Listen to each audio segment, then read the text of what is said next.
the admissibility of conspirator statements. I'm also gonna, and the attachments there too. So there's 2 jail calls. Those were forwarded to everybody at the conclusion of business day yesterday.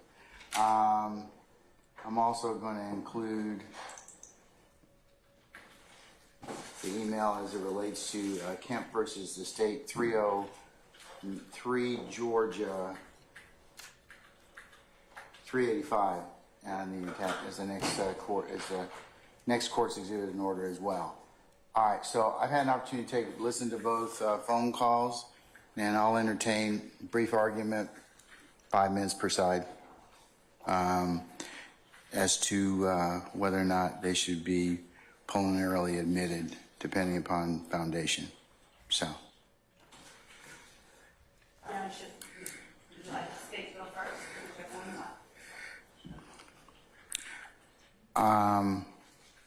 Since it's your burden, you can argue first or last. I'll reserve. Okay. All right, Mr. Steele, or anybody any defense counsels wish to argue about the admissibility, assuming the foundation can be laid as to these jail calls.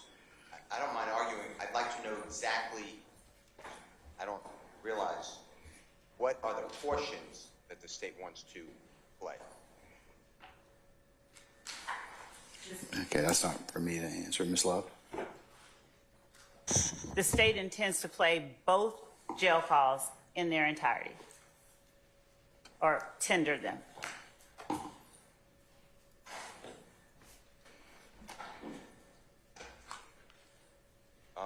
Your Honor, there's a portion, I don't know if I have, anyone else has, Mr. Sharp may have, the times, but talking about the jail call that somebody has to identify Mr. Allison's voice. Okay, let's see if we can kind of, for the purpose of record, just identify that. That would be found on, I'll just, as the state indicated yesterday, I think slide 136, Stevens to Allison, 2015 jail call. Is that correct? I'm being told it's correct. Okay, Ms. Love. Okay, that's so. Yeah, so that's part of the exhibit. So okay. I'm not agreeing that it's Rodney Allison's voice because I don't know if anybody can recognize Rodney Allison's voice. So I know that goes to the foundation, but we started with the speakers. I do acknowledge that at the very beginning, Rodney Allison's supposed voice says, "Who is this?" and the person identifies himself as either Tick or Slug. So I assume that could be inferred to be Mr. Stevens, plus the court heard Mr. Stevens' voice and the jury early in the trial. There's a portion that I got the case Kemp versus State. I don't see how that changes Stafford. We've been talking about STA-FFORD versus State throughout the proceedings. It's the same law. A conspiracy, a co-conspiracy statement has to further the conspiracy and not spill the beans. They are talking about some unknown to me, I'm going to say, a home invasion. People were tied up. I don't know how that furthers the conspiracy. It's just spilling the beans. I don't even know who's involved in that matter, so I would ask for that to be redacted or removed if the court allows the foundation to be laid. And then I will, on that portion, that recording, I will surrender the rest of my redactions. That's the redaction that I see, but I will surrender to everyone else to make their statements if the court finds that it is somehow a co-conspirator statement in furtherance of the conspiracy. Okay. Mr. Steele, do you have any other? Oh, we'll take up this one first. So we'll do this one, the August 15th statement. Mr. Sharp?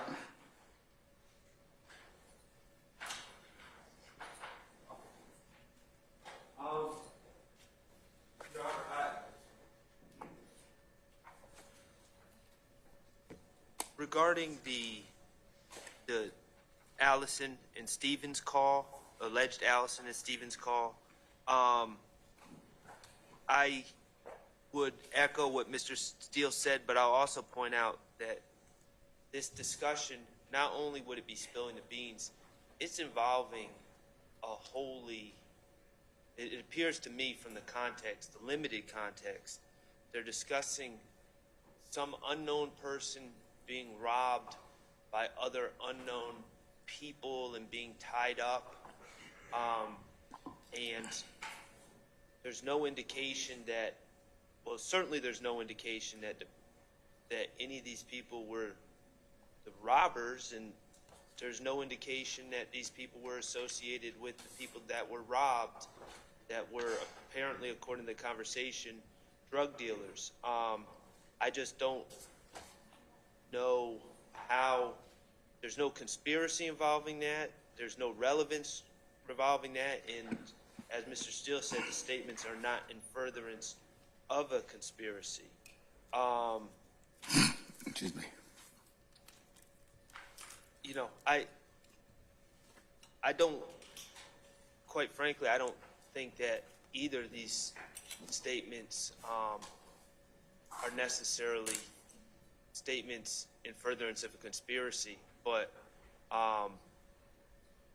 you know, I'll leave that to the other attorneys to represent their clients to the fullest. I think I'm dubious of the argument that either of these calls truly further any identifiable conspiracy so that they would fall under some hearsay exception.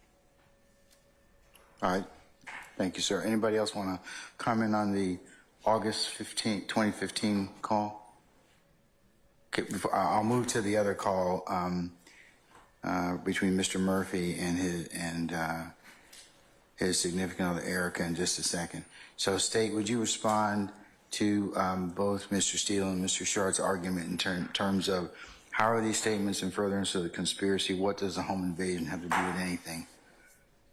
I'll start with the home invasion, and we can exclude that portion of the jail call. That part is Rodney Allison talking to Trontavia Stevens about a third party or parties that they both are familiar with. Obviously, from the conversation, you can tell that. But for the purposes of these hearings, Your Honor, I do not believe that that portion would. I think that it would add context, but I don't think it's something I'm going to argue over, and I will gladly take out. I think you should take that out. I would What about the issue of the identification of speakers? Your Honor, I could speak to that as well. So Detective Gaither went in and made a targeted search for certain calls after certain things happened during her investigation. So upon learning that, upon getting Mr. Allison's number, she did a search for Mr. Allison's number. She recognizes both Rodney Allison and Trontavia Stevens' voice. And with respect to the second call, just because we're talking about how you know who's speaking. Is that Walter? Are you talking about Walter Murphy and Erica? Yes. Okay. With respect to that call, she, in the same or similar manner, got from Mr. Murphy his girlfriend's phone number. And when he was booked into the jail, after she talked to him at headquarters, she searched for that number and found that booking call. So she too recognizes Mr. Murphy's voice, and she can as well identify the speakers by the content, by contextual details that are spoken within the call itself. For instance, Mr. Murphy, having told her that his girlfriend was 8 months pregnant, he references her pregnancy on the phone call. He references times that he will have to go to court. He references things that he is charged with. And as for Mr. Allison and Mr. Stevens. Let's go to that one. Tell me how the statements are. You're going to exclude the home invasion or any statements as it relates to that. Right. The rest that's left, how are those statements in furtherance of the conspiracy? Thank you, Your Honor.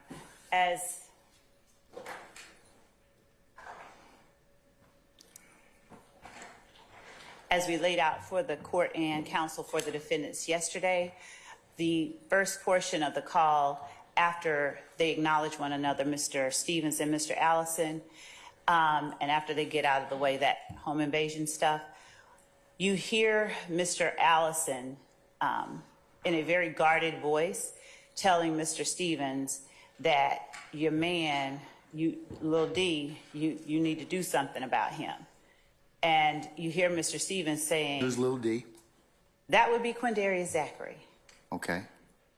Who incidentally will be called as a witness in this case, but that has no bearing on this fact. Quindarius Zachary is also a person who has been identified as a member of the criminal street gang Young Slime Life. He is also a person who entered into, was convicted of events that occurred in the wake of Donovan Thomas's murder. He was an alleged he was a straw purchaser for members of YSL. So he is very firmly established as a YSL member. What he is doing is now conversing with Mr. Allison about, what Mr. Stevens is doing is now conversing with Mr. Allison about the fact that Quindarius Zachary is talking. He's telling on folks. And Mr. Allison is encouraging, to say the least, Mr. Stevens to talk to Quindarius and get him to stop talking about these events to the police. That in itself, Your Honor, is a conspiratorial act and statements, considering the fact that these events, he also references later on, they're locking up everybody. They have locked everybody up. And then you hear Mr. Stevens say, no, they've only locked up 2 people. They also reference Montunk along with Lil D. So at least 2 members of YSL had been charged with offenses, including gang activity in the wake of Mr. Thomas's murder. And they are discussing that and discussing how to mitigate the impact of one of the members' willingness or apparent willingness to speak to the police about that. So our argument is that the conspiracy that is the existence and operation of the enterprise in the criminal street gang, Young Slime Life, is one that has been charged. And the conversation that they are having regarding quieting Lil D and not having him speak anymore to the police is yet another conspiracy that furthers the interest of the gang itself. And that is, these are all done during the concealment phase of this conspiracy. And in fact, the majority of the call between Mr. Allison and Mr. Stevens has to do with that. And there's also a point at which Mr. Stevens, during that call, asks Mr. Allison if he believes that, I think he called him Rapper Boy, would be amenable to helping him out, paying his bond. Mr. Allison responds, I don't know. If he does, if he is willing, he hadn't talked about it. And if he does, it'll be in secret. So Mr. Stevens on the stand presented himself as a person who had no further ties with the rapper. I believe that they are speaking of is Jeffery Williams, that they went their separate ways, that he was jealous of him. This is what he said on cross. He was jealous of him because he made money, but he expresses no such sentiment while he is speaking with Mr. Allison. And in fact, he is speaking with Mr. Allison in a more hopeful tone, that Mr. Allison will reach out to yet another member of YSL, as the state alleges. So the entirety of that call, with the exception, just for the sake of argument and for the purposes here, with the exception of them discussing the home invasion, are co-conspirator statements that relate to the offenses charged in count 1 of 22 SC 183572. All right, madam. Mr. Steele and Mr. Shart, you may now move to let's do the Walter Murphy call to Erica. Your Honor, may I just ask a question? Just so, I don't know if it's ever been established in this question in earnest. Maybe I missed this. What dates, does anyone know what dates these calls were placed? Yes, so the one to Mr. Allison from Mr. Stevens was placed on August the 1st of 2015, as my memory serves me correct. And the one to Erica was placed, I believe, on July the 15th, the day that Mr. Murphy was arrested at Mr. Williams' home. Can I answer your question, sir? It did, thank you. Okay, all right. Mr. Steele, you may now turn to the call between Mr. Murphy and Erica from 15 July of 2015. And before I do that, with the court's permission, there's one other portion that I'd like you to consider, if you're admitting it at all, to also order the state to redact. Mr. Stevens is talking about the fact that he has a choice of taking probation, jail, or going to prison for aggravated assault on a police officer, so he is going to take the probation. So I don't see how that furthers the conspiracy either. But that is on the original recording that we were just talking about. Mr. Stevens / allegedly Mr. Allison. So what are you objecting to? Relevancy or what? Does not further, yeah, of course. It does not further, to say that I've already chosen, I had options, jail, prison, or probation. I chose probation about aggravated assault on a police officer. I don't know how that can possibly further a conspiracy. That's just a statement. I understand. All right, madam. Your Honor, I believe that that portion of the conversation gives greater context and detail to the remaining portions. Mr. Stevens, as we all know, has testified about, and we've entered into evidence, the incident that he's speaking about. So we would ask that the court allow us to keep that portion in as it provides reciprocal and integral context. They are reciprocal and integrated utterances that tie into the rest of the call that is taking place. He is sharing with Mr. Allison his intended outcome of events that are, we would argue, a part of this conspiracy overall. So it's still a portion of it, but he's just talking to him about it. And it shows his level of trust and relationship with the person that he is talking to. And we believe that that information would be relevant to the jury's consideration of the call overall. I don't think so. I'm going to exclude it. Okay? All right, so you can exclude him talking about probation, jail, and prison, okay? Yes, Your Honor. All right, okay. Anything else as it relates to the first call on August the 1st of 2015 in terms of what the court has enumerated? Not other than what we said, Mr. Stevens not on the stand, foundation, all the, it's not co-conspirator hearsay, but I... But that's what you're saying it is. I understand your argument. Okay, all right. Let me hear argument on the Walter Murphy call on July the 15th of 2015. Okay, so, Your Honor, here is a sequence of the call. I have to get you timestamps for some of this. But I agree that Mr. Walter Murphy is in what I consider the booking process at the Fulton County Jail. It's recorded. He is crying to a woman, clearly talking later about she's about to be a mother, so I assume it's his significant other. He states he never woke up this morning thinking that he'd be charged with, he says, murder. That's at 1:59. I don't know how that furthers the conspiracy. He states they want me to tell. I'm going to tell you everything. I don't know how that furthers the conspiracy. That's spilling the beans. At 2:40, he states, we got to ask Thug to start a fundraiser or something. I got to get some money. It's through 408.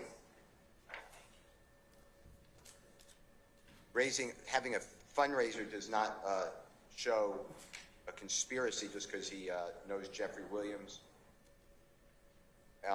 He then states, should have listened to Birdman, told me There ain't nothing out there but trouble, bro. I don't know how that furthers a conspiracy, that he has regrets not listening to someone. He's crying again, Your Honor, and he wants somebody to watch over Erica. It's through 7:01, or 5 minutes, sorry. I don't know how that furthers a conspiracy. He then, at 7:01, Mr. Murphy, states, we got to start a fundraiser or something, got to get some money so I could pay a lawyer. I just think that's a fact. Excuse me. Sorry. I just All right. think that's a fact. He's making a statement of fact, not furthering conspiracy. 7:13, because they got me in the car with people on camera, but they do not have me shooting on camera. God bless you. Sorry. You see what I'm saying? Doing the shooting, the person is not dead. He just brain dead. See what I'm saying? That's from about 7:13 to 7:42. I don't know how that furthers a conspiracy to say that the person is not dead but brain dead, and they have me on camera but not doing the shooting on camera. That is, in my opinion, spilling the beans. He then states that they're going to have to put a metal plate in his head. Your Honor, in context, I believe it doesn't say it directly. They're talking about Mr. Dexter Montgomery. I don't know how that furthers the conspiracy. Then it goes on. Well, haven't they, I'm sorry to interrupt you, but hasn't the jury already heard from Mr. Montgomery saying he's got a plate in his head I think so. when he's on the stand? I think so. I'm talking about this call. Okay, all right. So, all right. I believe that's true. Okay. They want me to tell, bruh, you know what would happen to me if I do that right? I don't know how that's furthering a conspiracy. That is spilling the beans. It's at 9:08. It's at 7:46 to 9:08, somewhere in there. Then he says, I listened to Dolly, then I listened to my mama. Dolly was like, you know, and then I'm not 100% sure what he's talking about, but he's talking about something about getting an apartment. I was just listening to them when I shouldn't have. Then he has an argument with Erica, and she says that she's got hurt feelings. That's at 10:48. I do not believe that that advances the conspiracy. And then he curses and says that SHI blank is so F blank CKED up, like even with Thug just getting locked up, and the only person I could think of was you. Then at 10:59, Mr. Murphy says, but Thug, he's locked up. He got all this SHI blank in his house, which is the suppressed evidence. So we moved to exclude that as well. And then he states at 11:15, either we're going to try to talk to Thug, and I'm just going to ask him straight up to start me a fundraiser. You know what I'm saying? And Dora, who, Your Honor, Dora, by the way, they spell it.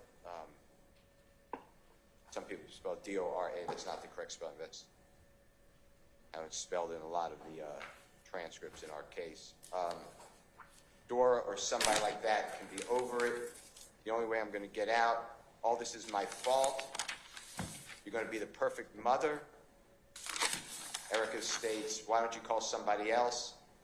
Mr. Murphy says, I don't want to talk to nobody but you. That's the entirety, I believe, of the statement, and I don't understand how any portion is furthering the conspiracy, including we have to ask Thug to do a fundraiser or something. So that's my objection. All right. Ms. Love? Yes, you can, Mr. Matthews. I'd like to cite to the court State versus Wilkins. It's going to be 302 Georgia 156. Basically, it lays out that a retroactive statement regarding matters that have already occurred and that is not intended to foster involvement in the conspiracy is not a statement in furtherance of the conspiracy, and a statement that merely spilled the beans to a third party can hardly be considered to have advanced any object of the conspiracy. Similarly, a statement which was not made to conceal the conspiracy and served only to disclose the scheme, or which merely informed the listener of the declarant's activities, is not admissible, and that's under 801. And that's State versus Wilkins, 302 Georgia 156. Thank you, Your Honor. What year was that, if I might ask? You said Wilkinson is 302 Georgia 156? Yes, Your Honor. It's a 2017 case. Okay. Thank you. All right. Mr. Sharp? I think Mr. Matthews covered it. All right. Okay. All right, State.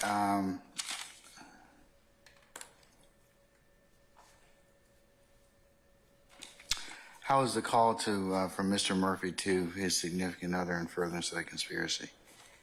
Your Honor, I made a distinction in the purposes for the two calls. Mr. Murphy's call to the person Erica is an impeachment by contradiction.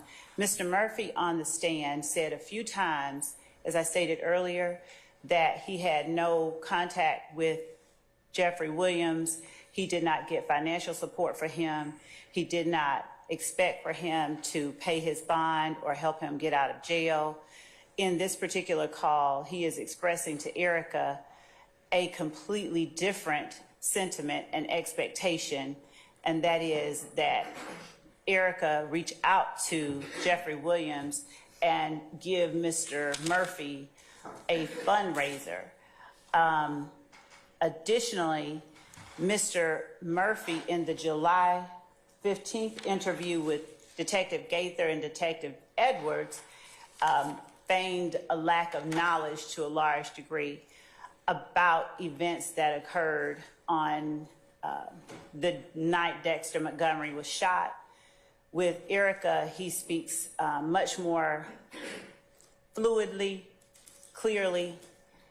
During his testimony from the stand, Mr. Murphy said that he would have said anything to get out of jail, that he would have chopped off his arm to get back to his children, and that he was so high he didn't remember anything. And his words to Erica make quite clear that he very much remembered what happened in April. He talks to her about the fact that they have him in the car. He talks to her, giving her way more specifics than I think he had actually offered to Detective Gaither or Edwards, and certainly more than he gave to the court or to the jury during trial. So the first portion of what we're offering the call to Erica for is impeachment by contradiction under 622. The inconsistent statement that we spoke of was his statements regarding Jeffery Williams and his relationship to Jeffery Williams, and the fact that in this call where he's comfortable, he is not saying anything about little Jeff and him not speaking to little Jeff. He's saying, do you think, can you get Thug to throw me a fundraiser? I think that's particularly poignant when he is also wearing a Free Roscoe hat at the time that he's in the interview with Detectives Edwards and Gaither. And as the court will hear later on, we expect that Free Roscoe campaign was one that was begun by Mr. Williams to aid Jimmy Winfrey and his release after he had been jailed for shooting Lil Wayne's bus. So all of the conversation that takes place with the person named Erica and Mr. Murphy contradict what he conveyed to the court and to the jury. And there are specific portions of it that are simply inconsistent with what he testified about on the stand. The court would indulge me 1 second to make sure I haven't left off anything.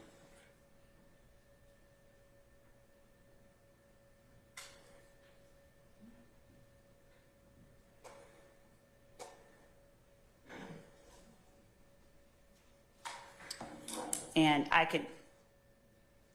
have another case for the court, Henderson, if the court already does not have it, versus the state.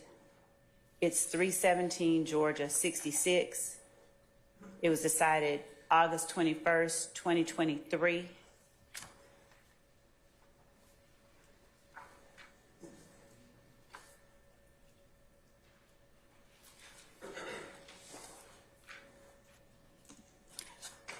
And the pin site for that is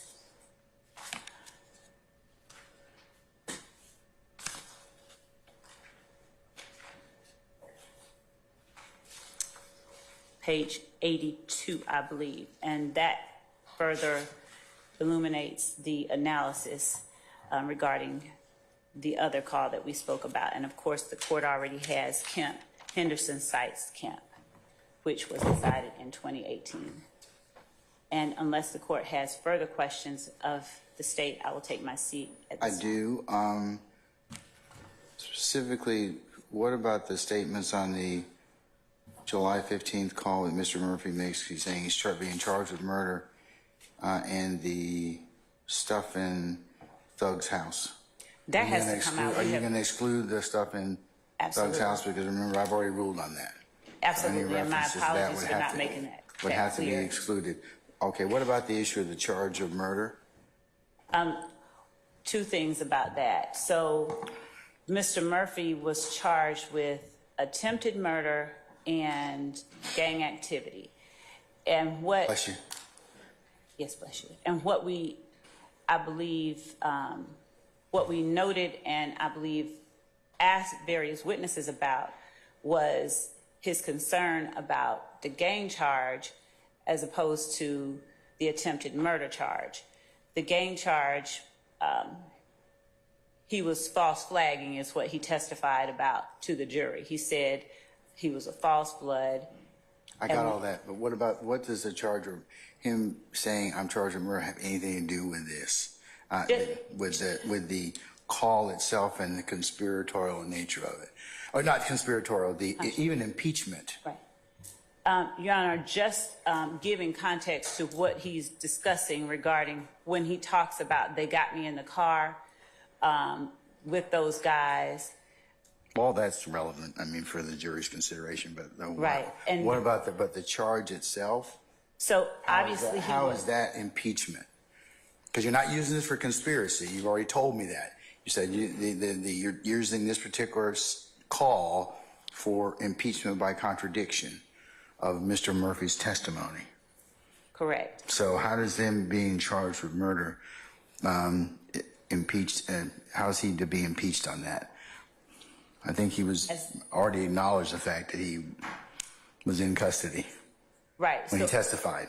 So, and as the court knows, he wasn't charged with murder. That part, I think the jury was able to hear in the court during his interview with Detective Gaither on July 15th, that he was not charged with murder, but with attempted murder. I believe that that's a matter that, as far as the accuracy of the charge, that the jury can easily discern and understand. But he pled to that. So, I mean, he pled to another charge in that particular case involving Mr. Montgomery. Mr. Dexter Montgomery, correct? Right. He was never charged with murder in that case. He did plead to aggravated assault and other charges. Yes. And so what we're saying about him talking about the charges is that they simply give context to the remaining portions of the conversation that he has with Miss Erica. He is clearly, after saying what he's charged with, he then goes into lamenting what evidence that the state has or the police has against him on those charges. So I would just say that it's not that particular statement contradicts anything he said or is inconsistent, but that it gives that kind of, it's a reciprocal and integrated utterance that gives context to the remaining portions of the conversation where he talks about how they got him in the car. And I understand later in the call how that happens, but I don't believe that statement should be in the charge of murder. I think that everything else is other than So, the statement about stuff in Thug's house. Everything else is pretty much would be or could be presented as impeachment by contradiction. so is he does in the first 50 seconds when he's crying and saying he has been charged with attempted murder and gang charges, there are two instances, could you pull that back up? There are two instances where that happens, and at 2 minutes and 25 seconds, he says, I don't think what he's charged with has anything. You're missing the point. You want to impeach him by contradiction. There's nothing which he said that is contradictory in nature, and I'm gonna disagree with you respectfully about not everything's context.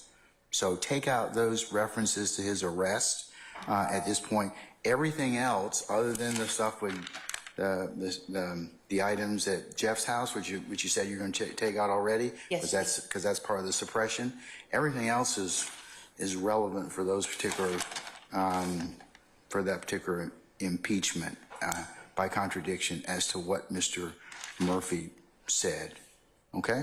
we can definitely do that. All right. Judge, the only thing I wanted to make sure I was clear about is the reason I was bringing up that the first 50 seconds had that stuff we're taking out about the murder charge. Later down at 2:25, when he says, I never thought that this would happen to me. Murder, come on, bro, I got to find some kind of way, bro. We got to ask Thug to start a fundraiser or something. That portion right there was where I was also saying that it gave the context. It's different than the one where he's up there talking about, I'm charged with attempted murder, gang charges, and he's crying and saying telling her not to cry, he's sorry.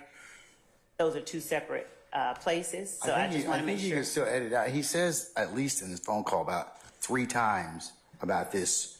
You got to go ahead and ask Thug to do something for me. And I'm just paraphrasing in terms of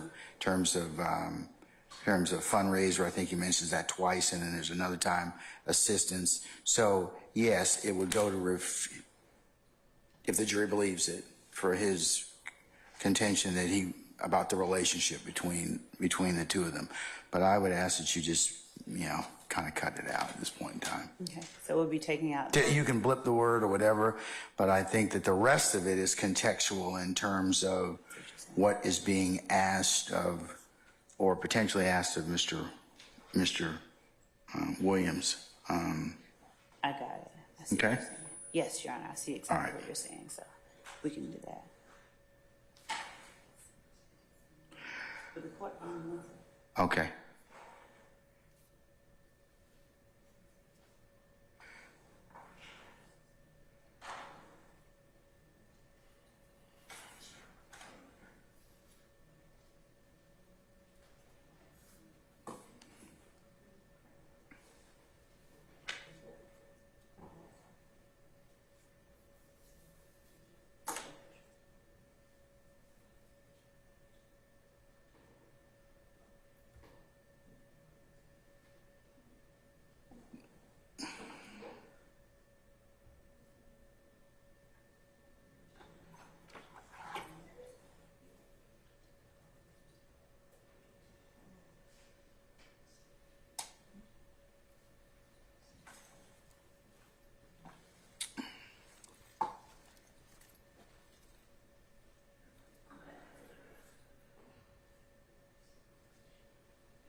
thank you, Judge. And while I'm questioning the witness, my team will be making certain that we comply with everything the court has directed. All right.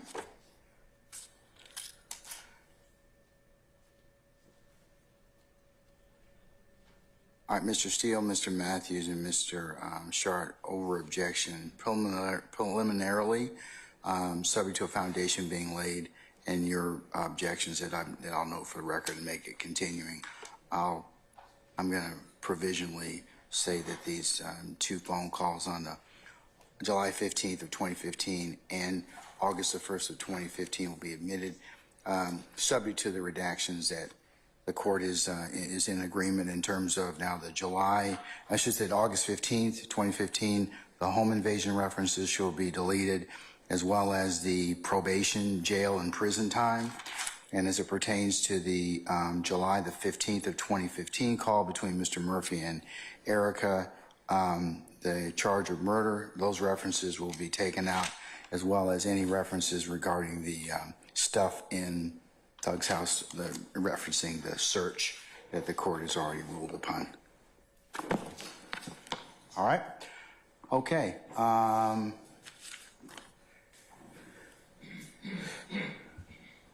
Steele? Anything else in regards to these two phone calls? I think it may be obvious, a continuing objection. I said I would give you that. Yes, sir.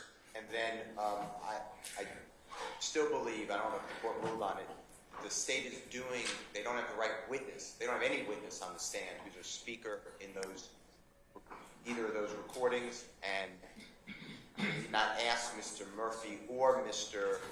Stevens about those. So my position is, I understand they're using the word impeachment by contradiction. That's only as to the 15 July 2015 call, which would be to impeach Mr. Murphy's statements on the stand. The phone call on 1 August of 2015 would be allegedly co-conspirator statements. And I just want to voice the opinion that anything that is inconsistent, as the state said, or contradictory, should have been confronted to Mr. Murphy. So I just want that objection to be included. I don't want to waive that objection. All right.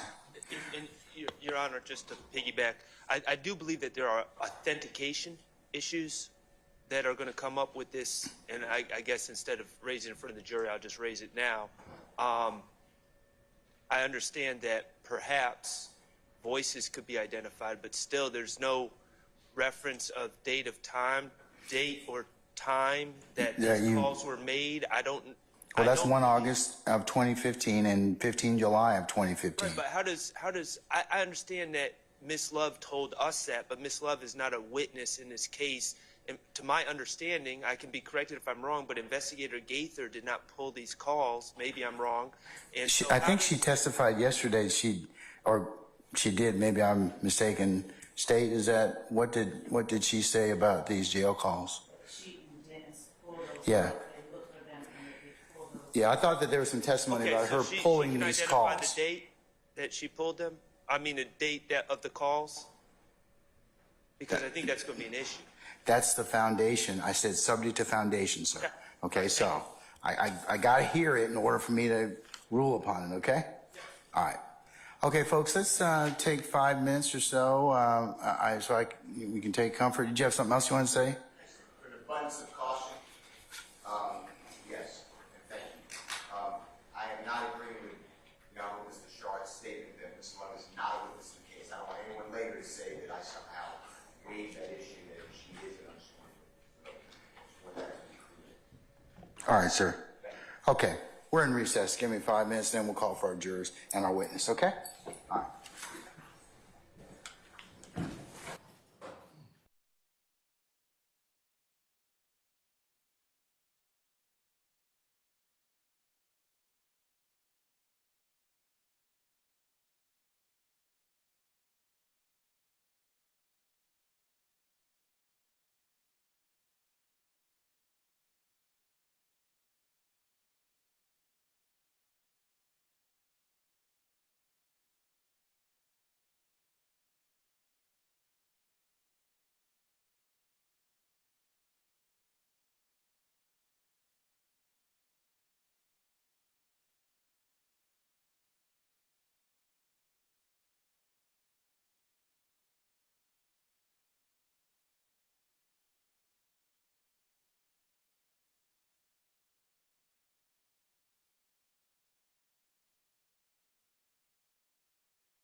All right, thank you, Deputy Ham. All right, ladies and gentlemen, please be seated.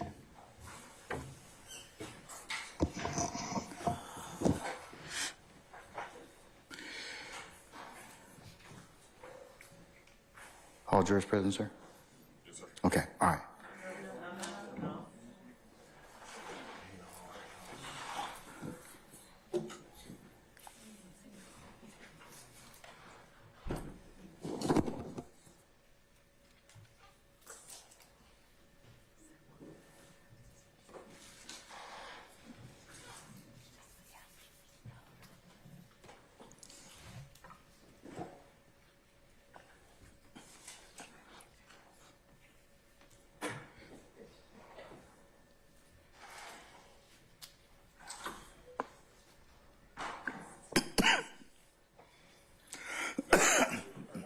You sure?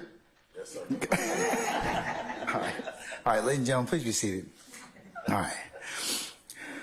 Ladies and gentlemen of the jury, good morning. Good morning. All right. Without further delay, we're going to continue with the examination of our current witness. Investigator Gaither, you're still under oath, madam? Yes, sir. Okay. And remember, speak in the microphone. And Ms. Love, you can, your colleagues as well would speak into the microphone.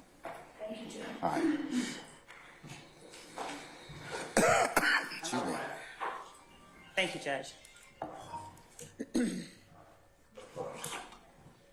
It wasn't you, were you pointing to Ms. Renard? That's terrible. If she got an iPhone 15 or something like that, maybe I need to confiscate it, because I got like a real old phone.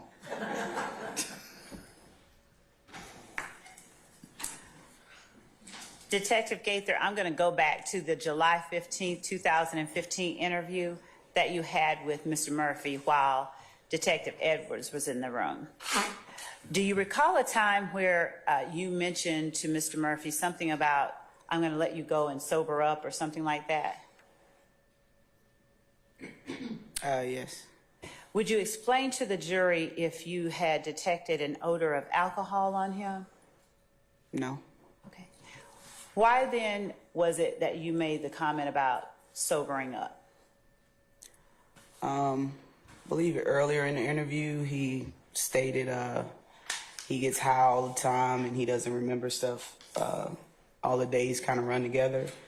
But then he contradicted himself by saying, you know, just before he was arrested, he had just woke up, jumped out of the bed, threw on some clothes, and went to the location where he was ultimately arrested. So I didn't believe he was high. He appeared coherent.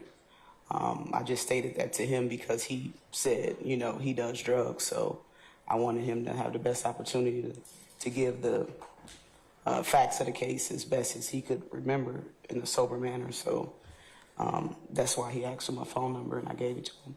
Okay. And he reached out later. And he did what? He reached out to me later. Well, his attorney did. Okay. Now, would you explain to the jury whether or not you had access to jail calls made by inmates of the Fulton County Jail during that time, July 15th of 2015? I did. Would you explain to the jury how you'd go about retrieving those jail calls? You receive a login into Secures, which is the system that the jail uses to allow inmates to make phone calls. We receive authorization from the sheriff to get access to the Secure system. So I logged in and input the information that I wanted. Did each inmate have a PIN number assigned to them once they were fully booked into the jail? Yes. Prior to being fully booked into the jail, did the inmates have access to a phone in the booking area? I'm gonna overrule the objection, sir. Yes. All right. Would the phones in the booking area of the jail carry a name attached to them, or would they simply be labeled booking? They would be labeled booking. Now, without the actual PIN number of a certain inmate, would you explain to the jury how you'd go about looking for calls made by that inmate? if I was able to interview the person prior to them being booked into the jail, I would try to get a telephone number for them or a family member, someone close that I believe they would, be the first one to call once they go to jail. So that would be a tool that I would use to basically do like a reverse search. Instead of having the inmate's phone number or their booking number, you can simply input in a number that you're familiar with that the inmate has, and it will give you all calls made to that phone number. In the interview with Walter Murphy on July 15th of 2015, did we hear Walter Murphy offer to you the phone number of his then pregnant girlfriend? Yes. And did you use that number to do anything as it related to Mr. Murphy's jail calls? Yes, I inputted that phone number into the security system, and it showed me one of his first phone calls, which was a booking call before he was assigned his PIN number, made to that number. And during that call, could you hear Mr. Murphy's voice? Yes. Did you recognize that voice as the person you had interviewed on the 15th? Yes.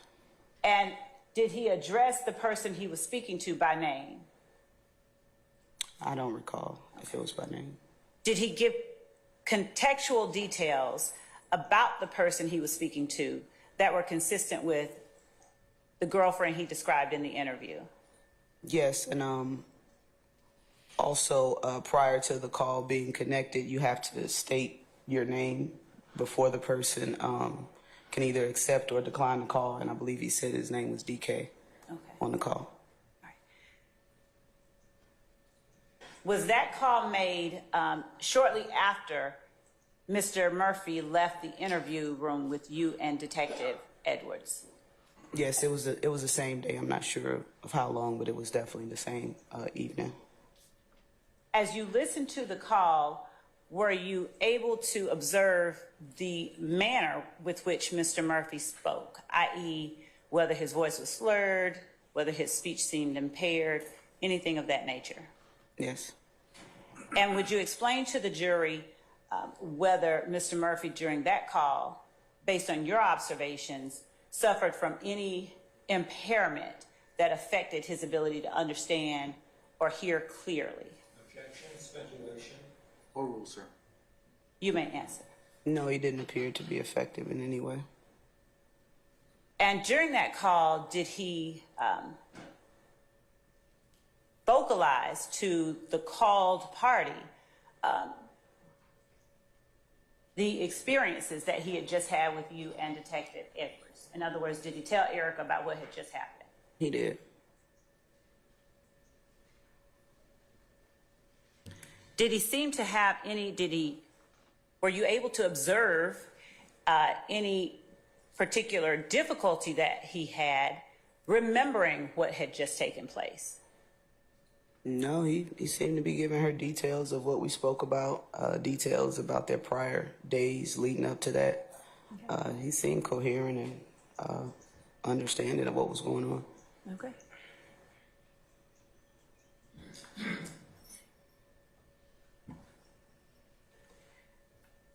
Later on in August of 2015, did you have an opportunity to listen to a jail recording between Trontavia Stevens and Rodney Allison? I did.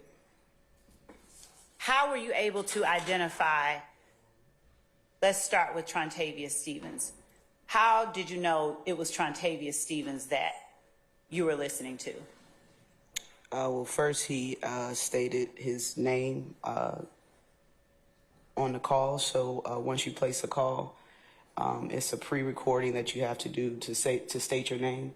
And he said it was Slug, which is one of his nicknames. And also I was familiar just with his voice from previous interactions and other jail calls. And what about Mr. Allison? Had you had an opportunity to hear Mr. Allison's voice before then as well? I had heard Mr. Allison's voice really from the start of our investigations. As we would arrest people, several individuals reached out to him via jail calls once they were arrested. So I was familiar with his voice based on those previous calls.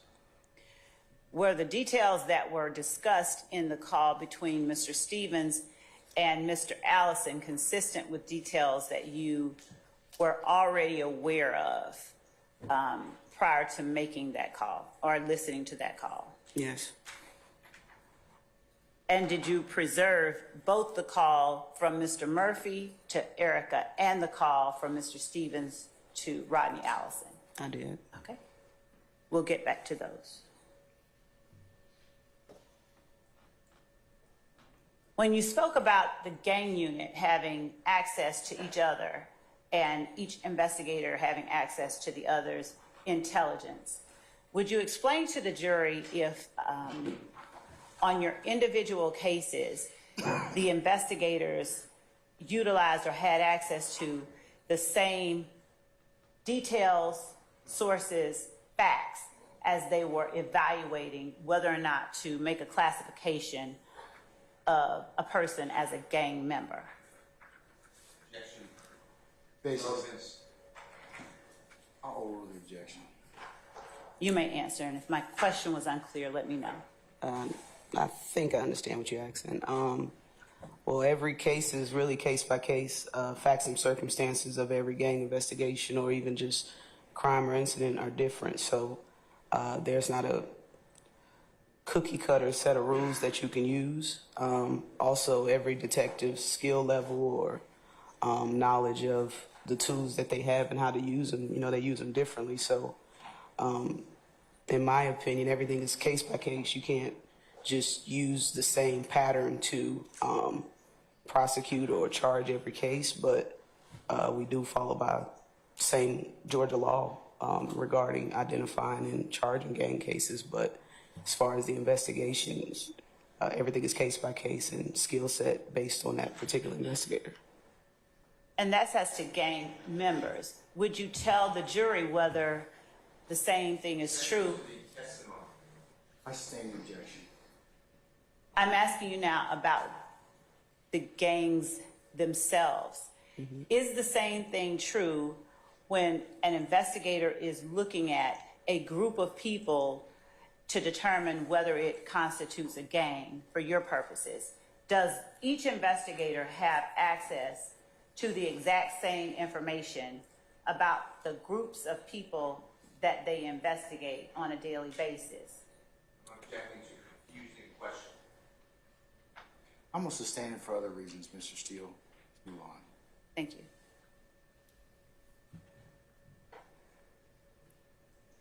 When you and Detective Dennis worked together, did you always travel together? Objection relevance. I stand in question.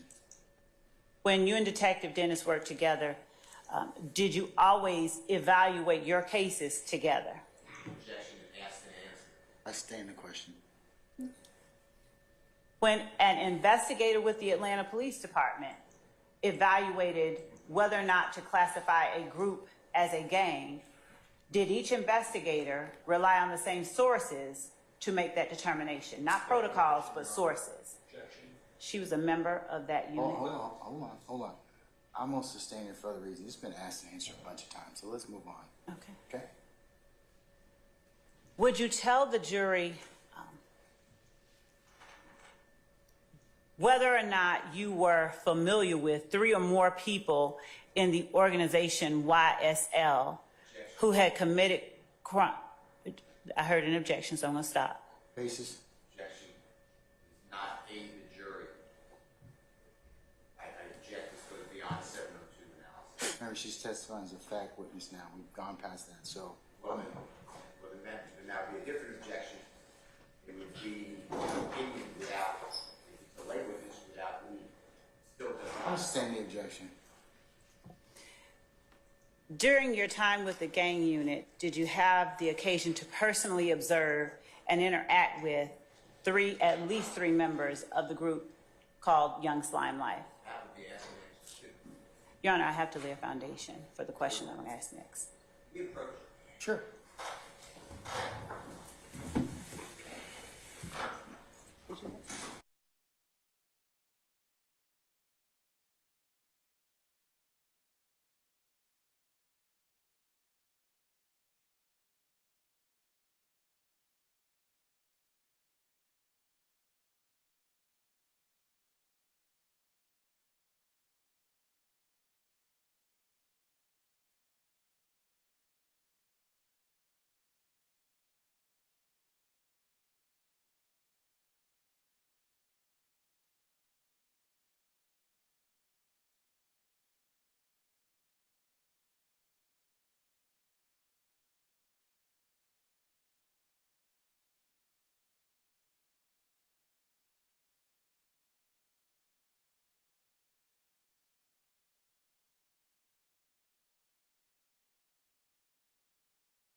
Let her at least sit down. Every time.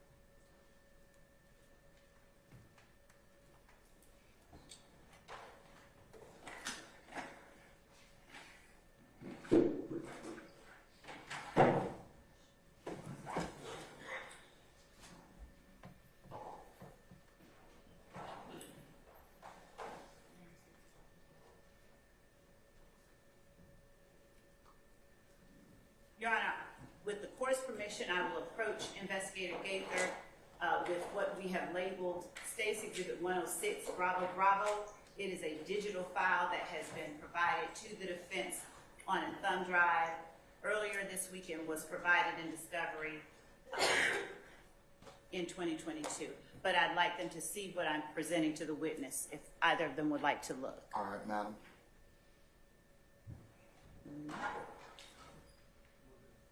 All right, you may approach. Thank you.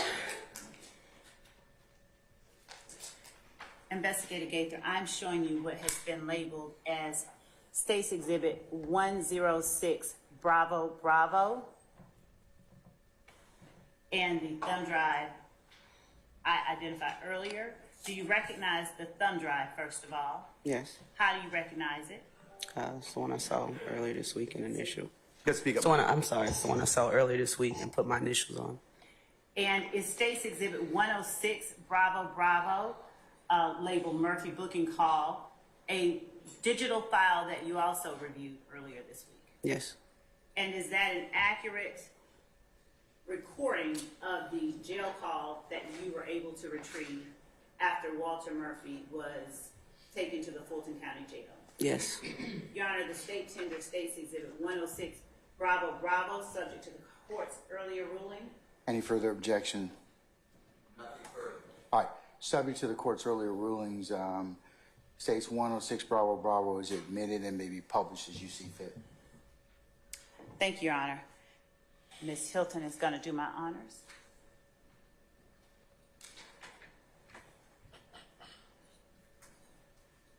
This is a free call from PK. an inmate at Fulton County Jail. This call is subject to recording and monitoring, and your location information may be collected and used by corrections and law enforcement personnel. To accept this free call, press 1. To refuse this free call, press 2. Thank you for using Securus. You may start the conversation now. Hello. Erica, how you doing today? Not good. What's going on? What you not telling me? What's going on? I never knew when I woke up this morning that I would be charged with murder. We're going to pause at 44 seconds and move to 1 minute.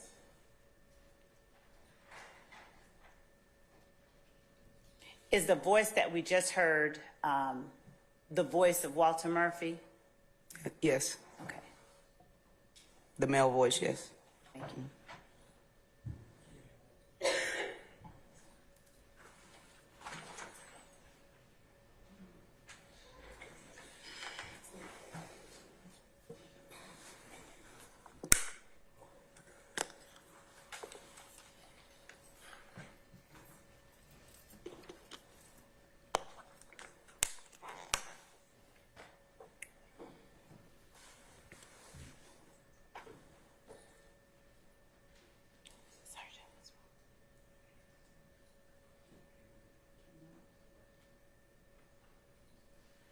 Your Honor, can we position the speakers a little bit closer because we're being told that the jury can't hear the audio coming in over the Zoom? Sure, that's fine.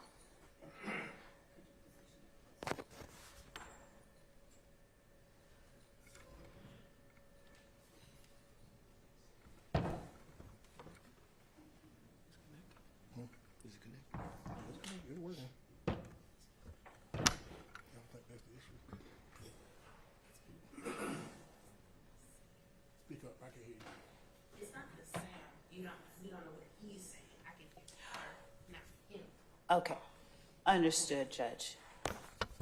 We'll have to work through that. Thank you.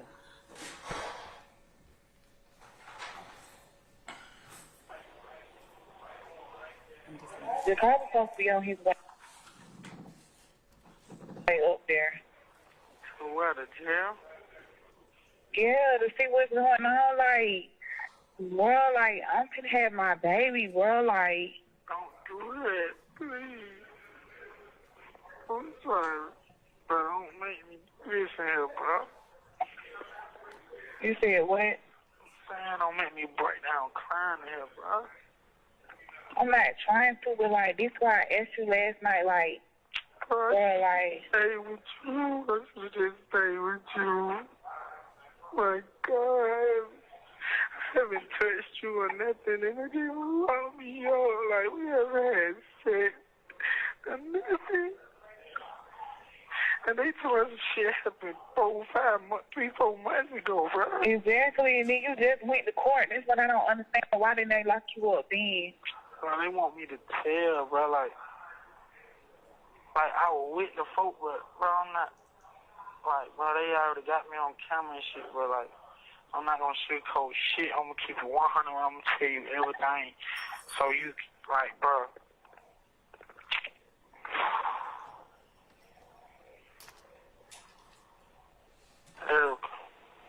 Hmm? Bro, I never thought this shit would happen. We're gonna stop at 227 and then to 231.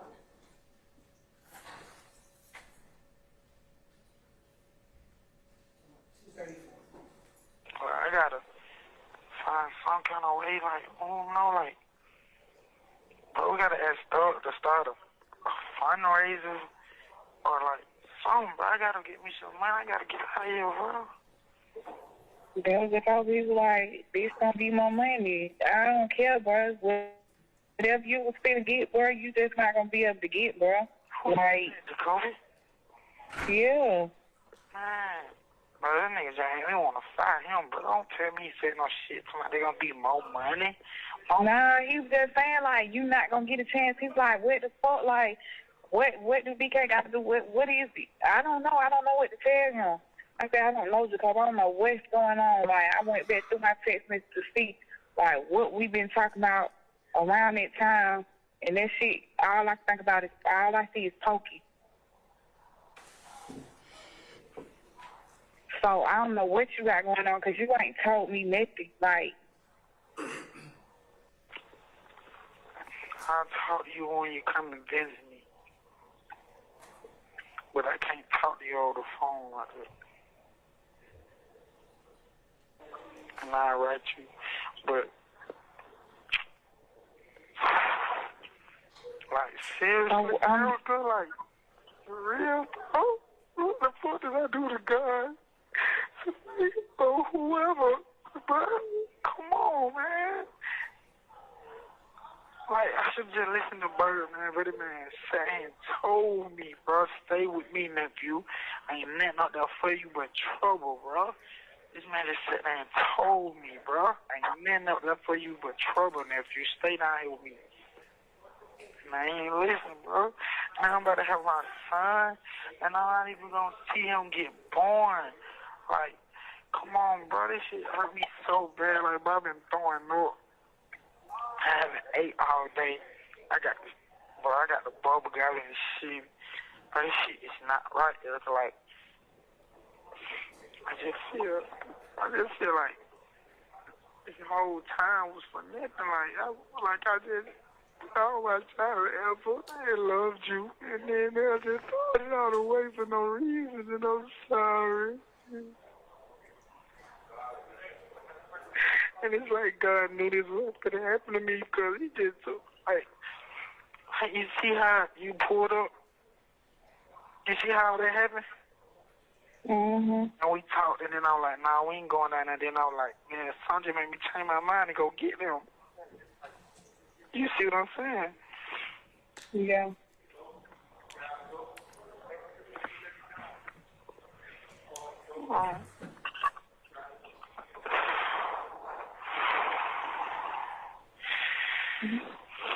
Like, I don't even know what to say. Like, Who with you? Where you at? I'm outside of my house. I'm just sitting in the car, bro. You need to. I don't trust you right now to be by yourself, Erica. Like, bro, I know how you is, bro. I need to talk to somebody who I know can watch over you and make sure that you're straight, bro. I don't want you to try to do nothing to yourself or nothing. I'm still here for you and everything. I don't need you to try to do nothing to my baby or none of that, bro. I need to talk to Jessica or this or somebody who can come over there and stay with you and give me their word that they're going to watch over you and him, bro. Because it's okay. Well, what am I going to do? Like, Oh, I don't know. Don't make me say something that I'm going to regret. I don't know what you're going to do, Eric. I don't know.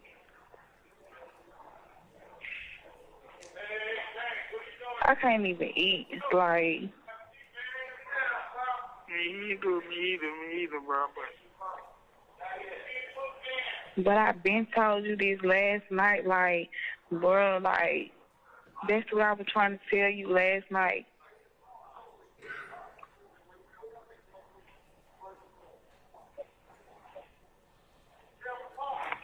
Like, we got to start a fundraiser or something. We got to get me some more money so I can get a better lawyer, bro. Because they got me in the car with the people on camera, but they do not have the shooting on camera. You see what I'm saying? Yeah. They got me in the car with the people on camera. They showed it to me on camera. But they do not have the actual shooting on camera, and the person is not dead. He's just just brain dead. You see what I'm saying? Mm-hmm. She's saying he's going to have a metal plate put in his head and shit. That's what she was telling me. And they wanted me to tell. But, bro, you know what'll happen if I do that, right? Mm-hmm. Right? Yeah. Okay. I just wanted to hear you say that. But so, like, I don't know, Rick. I don't know. I've thought about everything. And I tried everything. And I just need some help. I don't know. Oh, my God. I thought about killing and then that myself. shit just fucked up because I don't have nothing. Like, I don't have no type of nothing this time. Like, What do you mean? I don't have no type of money. I don't have nothing, bro. Like, Okay. You got another phone right now? mm-mm. You know I don't.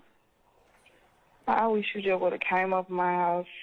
I came home. I told you, like, boy, it's not like that. I told you why everything went the way it went the other night because you being disrespectful. Yes. Like, and I told you that. I apologize, but my mom, bro, I'm sorry, bro. I'm tell the truth, bro. I listen to Dolly. I listen to my mama, really. And then Dolly was like, bro, you know how girls is, because I've been through that, bro. I kicked and got quit, you see what I'm saying? She wasn't saying like you just intentionally doing it. But she was saying like the same thing my mom was saying. My mom was saying like, bro, Erica just trying to get the appointment to kick you out. I'm like, and I was just listening to them when I shouldn't have, and that was wrong, but we can't fault nobody right now but me. You're right, but I'm saying, me and you is better than what everybody was saying. Like, you knew what you had done. You just be trying to make it seem like it be me tripping, bro. Like, you knew, like, why I felt the way I felt, and you knew what I was doing. Didn't nobody say, no, you can't come here or nothing like that. So I don't understand why you be trying to make it seem like us people that it be there. And then you took all your clothes and stuff like that. Like, that shit really hurt my fucking feelings.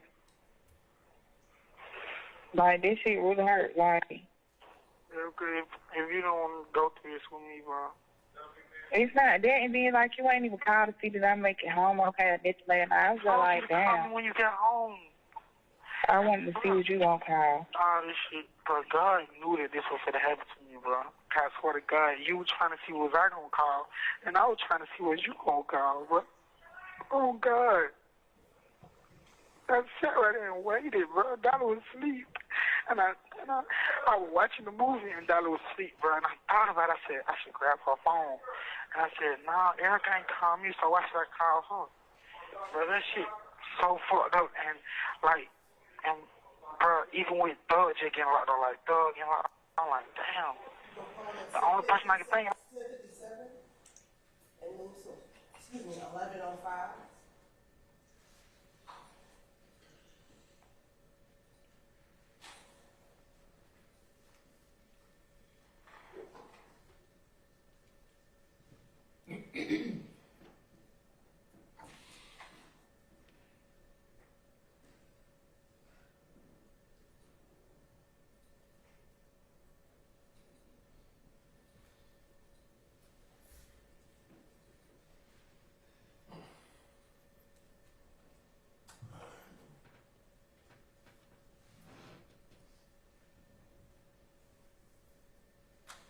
Cause you all like that, like, bro, to be honest, bro, ain't nobody finna be here for me, but I already know how this shit finna go, like, either we gonna try to talk to Thug, and I'm just gonna ask him straight up and down, like, start me a fundraiser, you know what I'm saying?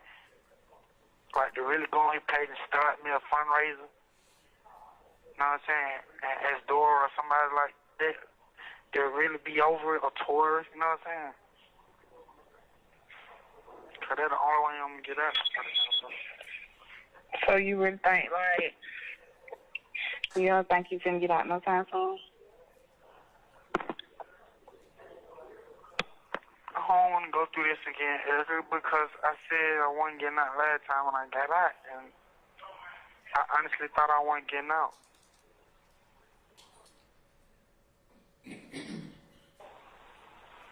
Last time, and I did. So I can't say, like, I can't say. I just hate, like, No, I know. It's my little brother. I'm going up into the 7th floor. My back fucked up. My arm go out every time I lift up. It's just bad, bro. It's just bad. you gotta be strong, though. Like, Your Honor, for our purposes, we are going to now stop that portion of the video at 12:38.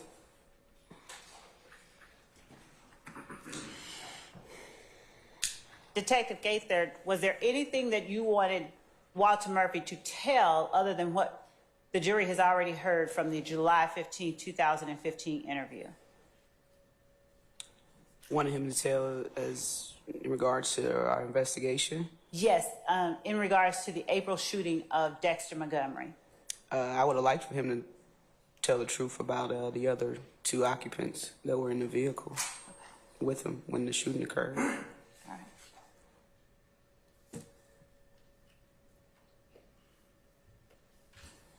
And at any time, either on jail calls or in interviews or conversations with you outside of the interview room, did Walter Murphy ever indicate that the people in the blue vehicle threatened him with harm? Asked and answered. I stand the objection.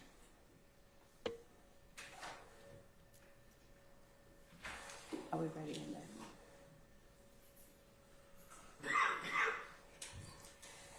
Your Honor, at this time, if I may approach the witness with State's Exhibit 107, Bravo, Bravo, which we have provided to the defense, but are willing to show so that they can see what I'm approaching the witness with. All right.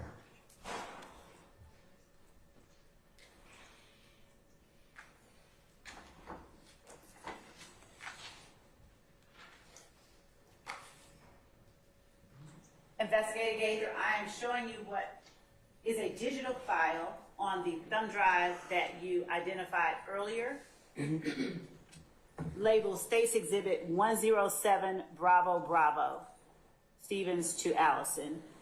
Have you had an opportunity to listen to that audio file? I have. Is that a booking call made by Trontavious Stevens to Rodney Allison? I believe that. What? I'm sorry, a jail call. Thank you, Mr. Steele. Is that a jail call? Thank you both. That you identified that came from Trontavia Stevens to Rodney Allison? Yes. Yes. And would you tell the jury how you were able to recognize the caller who was inside the jail? He stated his nickname Slug. Also, when researching the actual jail calls, it appeared under his full name, Trontavia Stevens, and also I recognized his voice from previous. That part will be yours. Oh, will, sir. And I also recognized his voice from previous interactions. And was this a call that you were able to pull from around August 2nd of 2015? Yes. What about the called party, Mr. Allison? How did you recognize who that was? I reckon. That's not evidence. Oh, will, sir. You may go ahead. I recognize his voice from a lot of jail calls. There were several people in Fulton County Jail that were making phone calls to him that we were monitoring during the course of our investigation. And I just recognize his voice, people saying his name is hot. So when Mr. Stevens called him, I recognized his voice and the phone number that he was dialing out to. And so you actually gone into another area I was going to ask you about. Are the phone numbers that the persons inside the jail dial, are they visible to you as you are looking at Securus and listening to the calls? Yes, it displays the number being called to. And as you listened, did you recognize elements of the conversation? Yes. At the time that you heard this call, were you familiar with anyone associated with YSL who was called or who went by the name Little D? Yes. Was there one or more than one Little D at this time that was associated with YSL? There were two associated with YSL, but I was familiar with both gentlemen. And what were the names of both those gentlemen that were called Little D? We had Little D, Quindarius Zachary, and also Little D is known as Demikion Garlington, common speller. Was there any distinction between where the two lived, or did Demikion and Quindarius live in the same part of whatever town they lived in? No, they were from two different areas of Atlanta. What part of Atlanta was Quindarius Zachary from? He was from Cleveland Avenue. And what part of Atlanta was Demikion Garlington from? I believe he was born in Old Fort Ford area, but he spent most of his time in Mechanicsville. And did Demikion Garlington associate with members of both YSL and Inglewood family? He did. Did Quindarius Zachary associate with both, or only one? Just one. Which one? YSL. All right. Is the recording that you've identified as State's Exhibit 107 Bravo Bravo a fair and accurate recording of the call that you listened to, that you pulled from August the 2nd of 2015? Yes. Your Honor, at this time, the state tenders State's Exhibit 107 Bravo Bravo as evidence, subject to the court's prior ruling. Any further objection other than the court's earlier rulings? Nothing further on ways. Okay, all right. States 107 Bravo Bravo is admitted subject to the earlier rulings of the court. It may be published as you see fit. Thank you, Judge.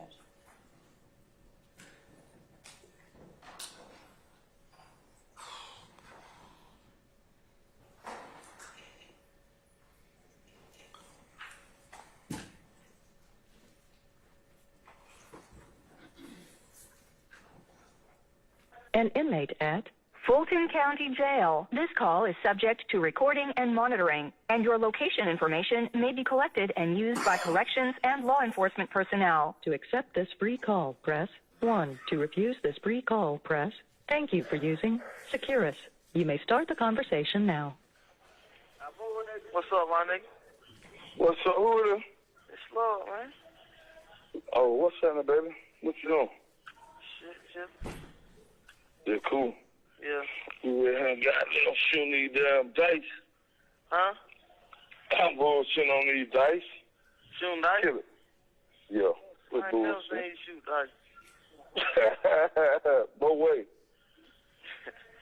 Why you answer the phone? You gambling, man. Man, I don't care. I want to holler at you. What's going on? You alright? Yeah, how Jeremiah doing? Man, he got down, he got to go through therapy. Really can't walk. Nah, he can't walk or talk right now. Dang. They fucked that boy up.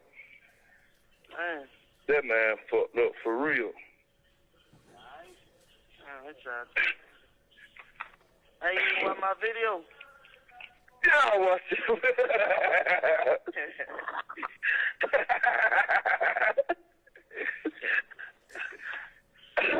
You finna go back to court though in a minute. On the 17th? Yep. That's what she said. Yeah. I know you can't wait, boy. Hey, come on. What the hell? I ain't seen my shit either, though. I know you can't goddamn wait to get in that motherfucker so you can get the hell up out that motherfucker. Hey, come on. He ain't talking nothing. Yeah, I talked to him yesterday. What you talking about? He get out and he'll be home and he got like 20-something more days. Oh, yeah. He did tell me Hey. that 2-for-1 shit. He told me not to tell nobody. Yeah, he on the way. His ass on the way. Yeah, his ass need to get out. Damn sure do. So I can blow his phone up like he doing mine. Nah, you'll be out, man. Man, they tripping, man. They tripping. The public fellowship, all that, it look like all that shit mine, man. No, hell no. They can't do no shit like that. Tell him what he said. Man, they told you. Your Honor, we are stopping at 2 minutes and 57 seconds, and we'll pick back up at 4 minutes and 5 seconds.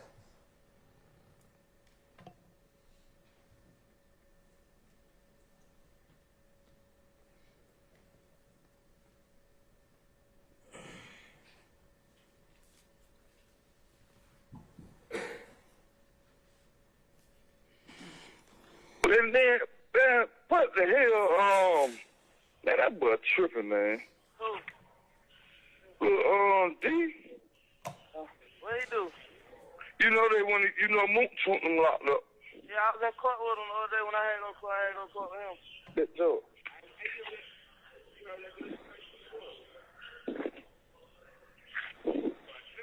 Yeah, his ass locked up. Oh, y'all just Huh? yeah, I said, they done locked up all of them, man. Ain't number 2 of them locked up. No, they wouldn't lock somebody else. They were telling me they locked somebody else up today or some old shit. Who? I don't know who the hell they were talking about. I don't know them young niggas right there who they talking about. But you know 'em. You'll probably know 'em. Hell yeah, man. Shit been going on, but the same old shit. But I'm talking about home, you need to talk to him. Who? Lil D. What you doing? My name. What? Yeah, you know who I'm talking about. Yeah. Yeah. Tell him if you could reach out to him, tell him, man, chill, man, you tripping.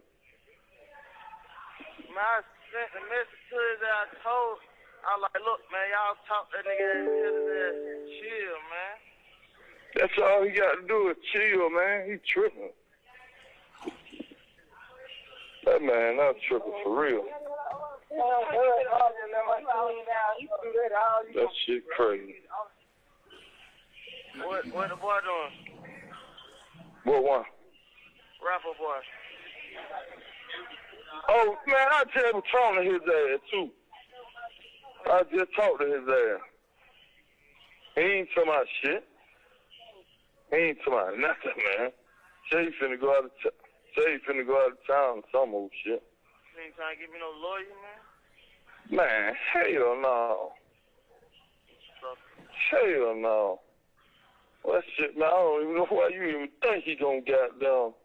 Man, that man ain't. Well, if he is, he doing that secret. I don't know. So don't let me say. He ain't tell me nothing about getting down. He ain't say shit about that. Now, I ain't gonna lie. Now, them folk went so stupid at the club, Thursday, so it didn't make no sense, man. Nigga hit BB so goddamn hard. What, BB? That nigga, yeah. Man, they damn near beat that boy damn near the dildo. Why they doing like that? And then he hit BB.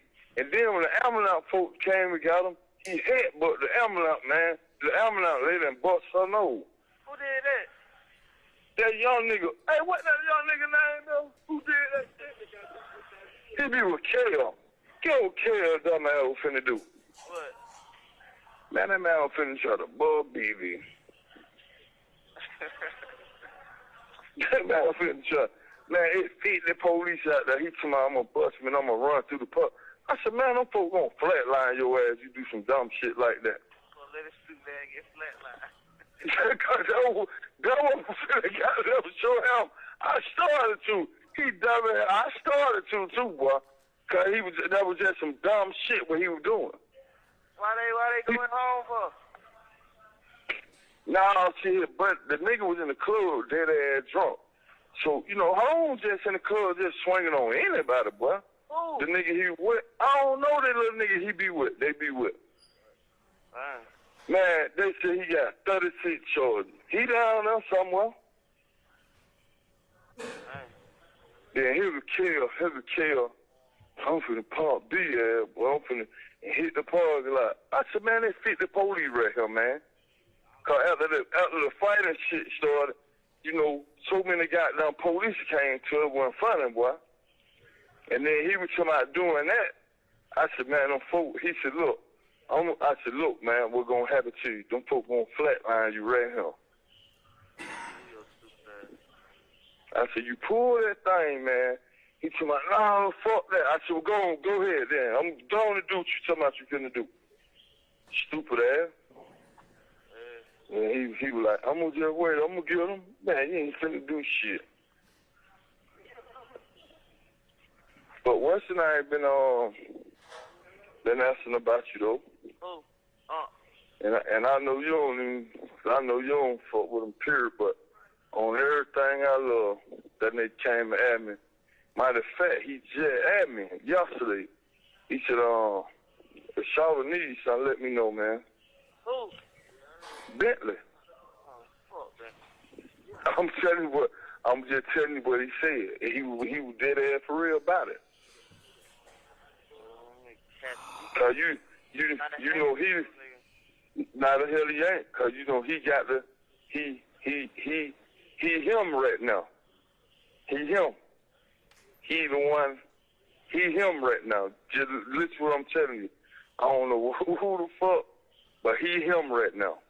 What that mean? You haven't been waiting. Yeah. But yeah, I'm telling you straight the fuck up. Yeah. Fuck that nigga. Yeah, know he was dead ass wrong for what he did, man. Don't send him to my house, bitch ass nigga. Yeah, you dead ass right. From that nigga, fuck that bitch ass nigga. That right. Ain't so much stinking. You dead ass right. But get what? Yo ass, I left him alone, bro. I know it. I already know it. These niggas been going crazy here. But they been locking up everybody, man. I'm talking about these folk, these folk, I'm talking about they just snatching niggas up, man. Putting all type of charges on niggas. I'm talking about dead for real. So get what I said. God moved you out the way for a reason. He moved out of the way because what they getting these niggas for, man, these niggas, only way they getting out of it, they got to tell something. Yeah. Yeah.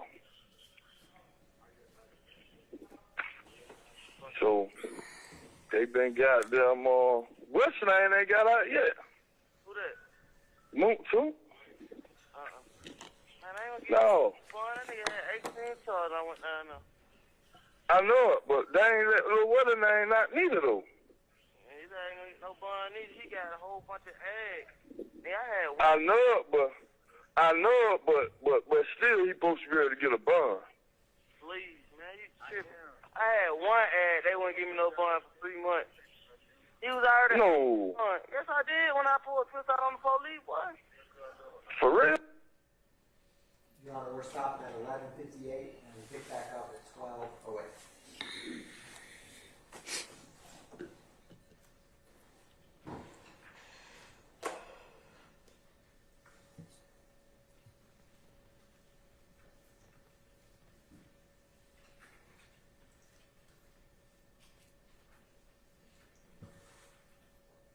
Ain't that bad though. Them ain't no really no hell of a bad charge. That one on the police, though, man.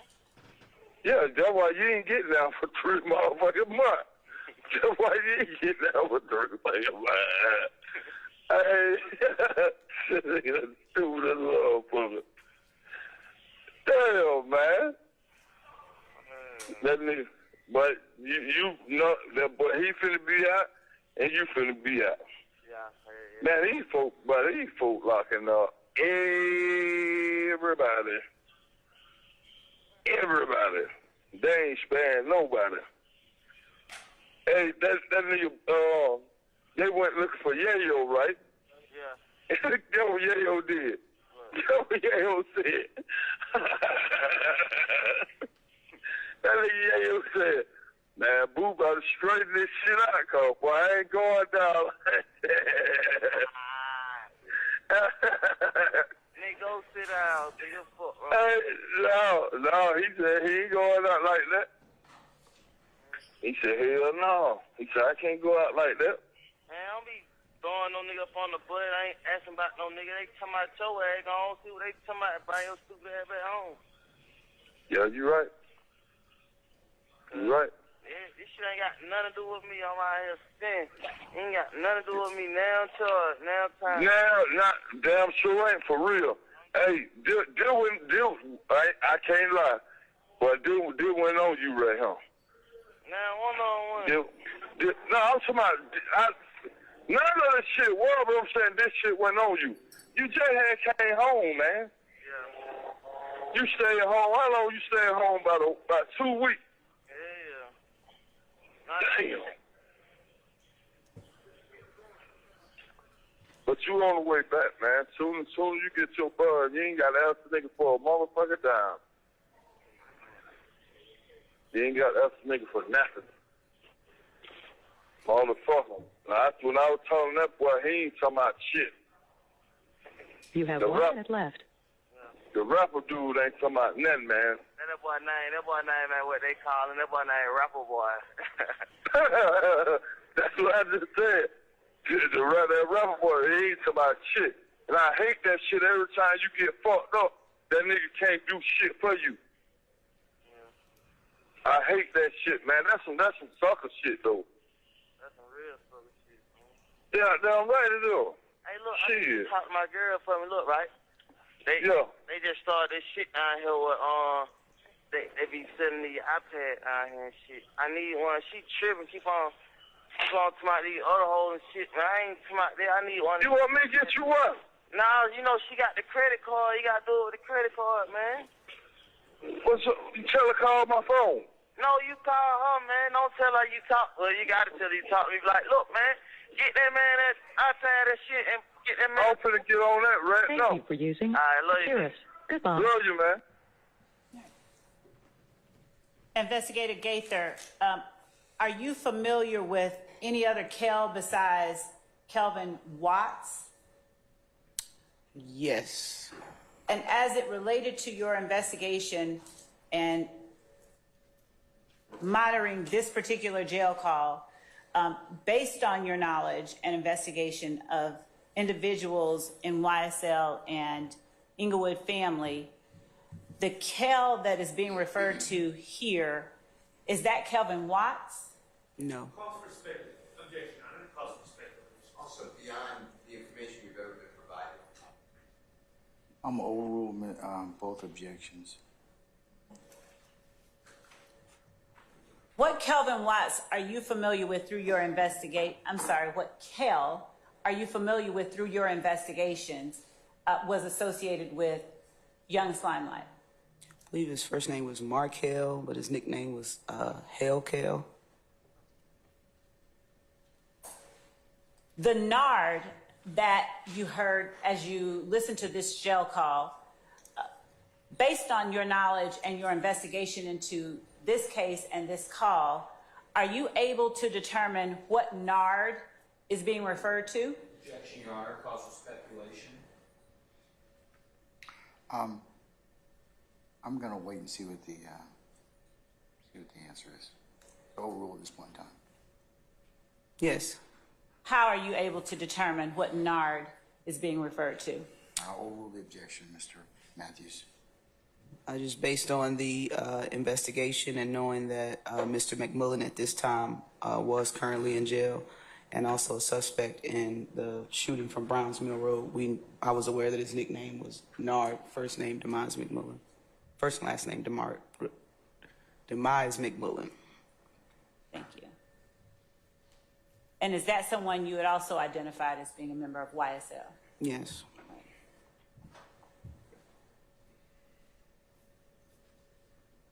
Were you familiar with a person named Yayo at the time that you heard this call? No. Okay. Were you familiar with the person named Yak at the time you heard this call? Yes. And how are you familiar with the person named Yak? Through a prior investigation. Okay. And what is the given name of the person you were familiar with named Yak? Diamante Kendrick. And is he seated in this courtroom? I saw you nod your head. Yes. Would you describe where he is seated and an article of clothing that he is wearing, for the record? This first defense table with the white, off-white, maroon, and black striped shirt. Is he seated next to the young woman in light blue? Yes. Your Honor, would the record reflect that she has identified Diamante Kendrick as the person she is referring to as Yak? It will. Thank you. Investigator Gaither, at the time that you were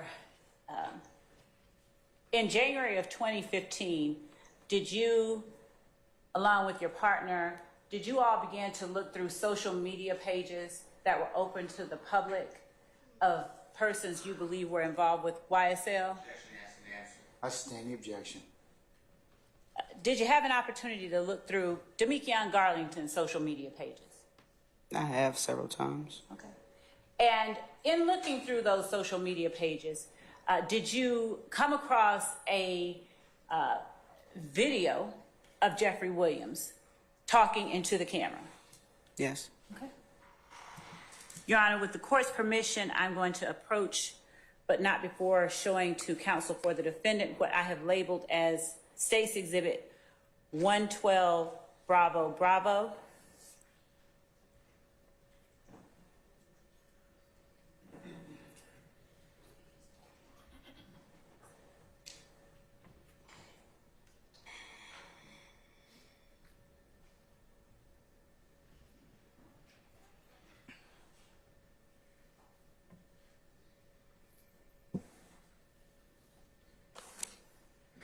Madam, before you do that, can I get you and a member of the defense team to come up, please?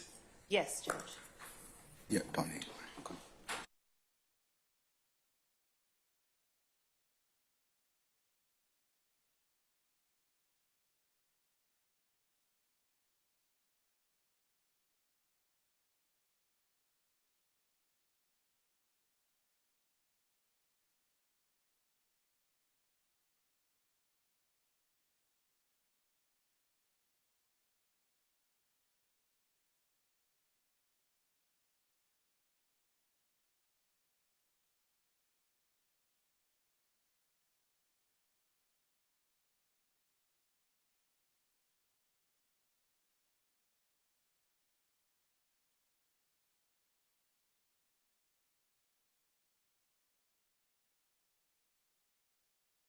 Ladies and gentlemen, it being the noontime hour, we'll go ahead and recess for lunch.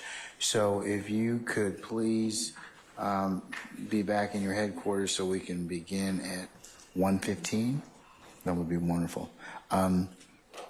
Investigator Gaither will release you until 1:15. If you'll just come back, please don't discuss testimony anybody except the attorneys in this case, okay? Yes, sir. All right. All rise.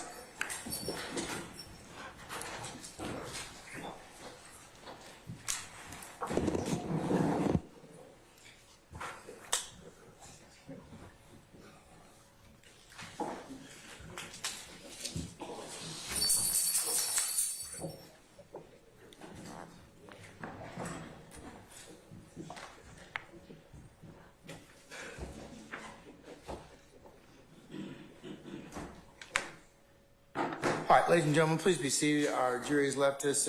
We are in recess until 1:15, okay? All right.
and this is why I'm asking now, because Investigator Gaither's on the stand, regarding a January 10th meeting between Investigator Gaither and Kenneth Copeland. We brought that up a couple days ago, and we haven't heard back from the state.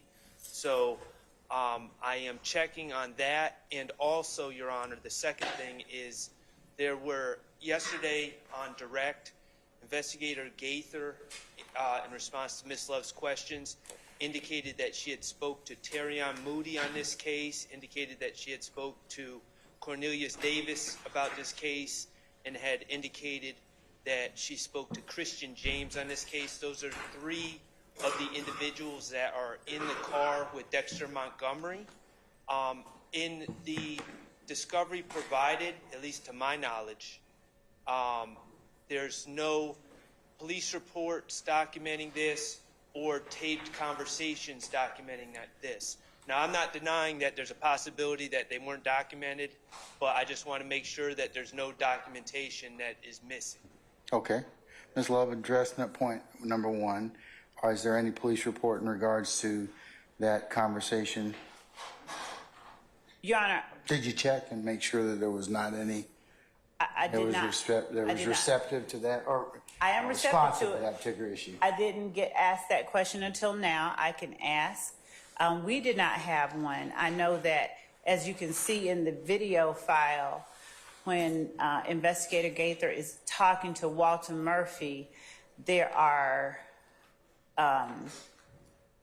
images that we don't have and didn't have and couldn't find. The images of the still shots from the surveillance footage, but I did not ask the question that Mr.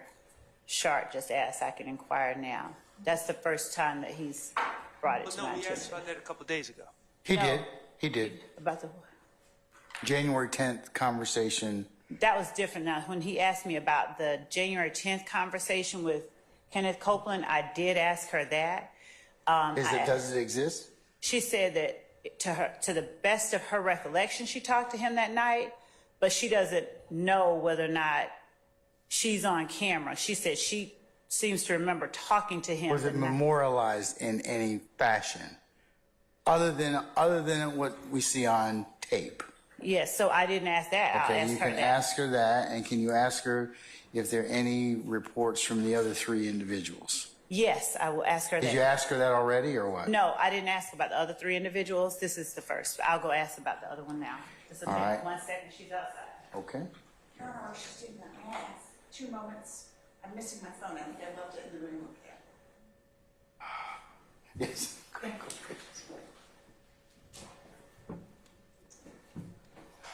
Mr. Sharp. Your Honor, may I ask Mr. Sharp to accompany me so that I can Sure. stand at the same time?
You gonna need the phone.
Yes.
Investigator Gaither, please.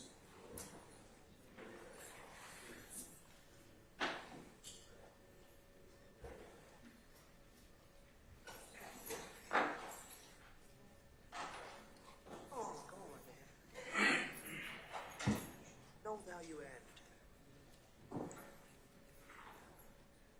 Buck a little harder.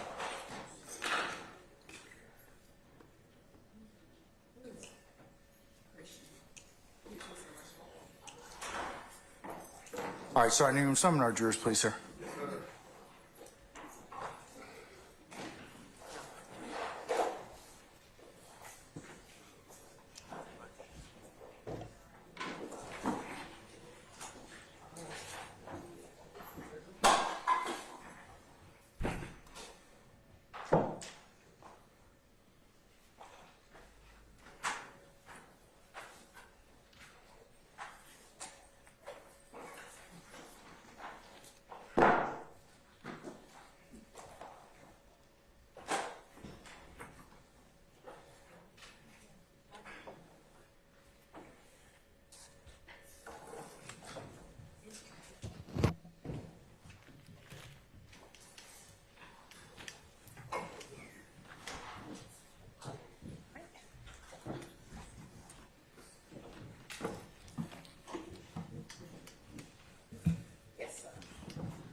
All right, ladies and gentlemen, please be seated.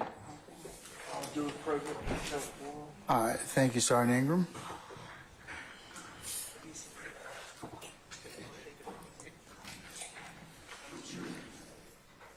All right, madam, you may begin when ready to continue examination.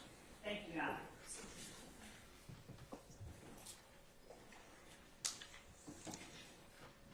Investigator Gaither, I have been calling you Investigator Gaither since we started. What was the last title that you held at the Atlanta Police Department? Sergeant. All right. My apologies for that. I'm taken. Previously, you testified about what has already been admitted as State's Exhibit 70 Bravo Bravo and 71 Bravo Bravo. And I'm going to bring them to you with the court's permission. May I approach? You may. Thank you. Showing you 70 Bravo Bravo and 71 Bravo Bravo. I am going to show you what I have now marked for demonstrative purposes, Your Honor, as State's Exhibit 110 Bravo Bravo and 111 Bravo Bravo. I have shown these to counsel for the defense, Your Honor, so I'm just going to approach with the court's permission. You may. Thank you.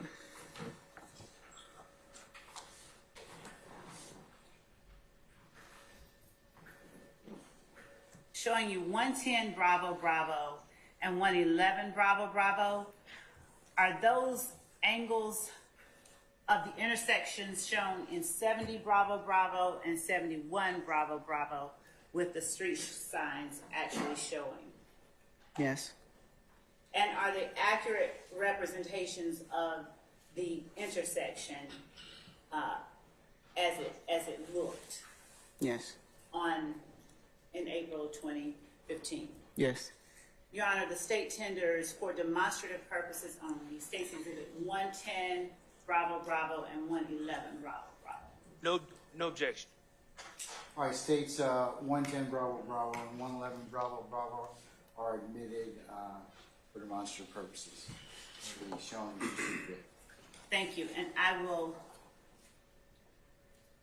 hold up and ask you to describe for the jury just what it is we're looking at in State's Exhibit 110 Bravo Bravo. That is Harper Road, looking eastbound. And when you say Harper Road looking Here. eastbound. This is Harper Road. This is Browns Mill Road going here. Harper? No, that's Browns Mill. Yes. Eastbound is this way. Well, looking at the picture, you're facing it. That's eastbound. So on 110 Bravo Bravo, showing it the old-fashioned way, looking at the picture, Harper eastbound is the way that I'm pointing. I stand it's a formal question. You can rephrase. The vehicle that's in the picture is facing westbound. The opposite way. Looking at the picture, you're looking at it.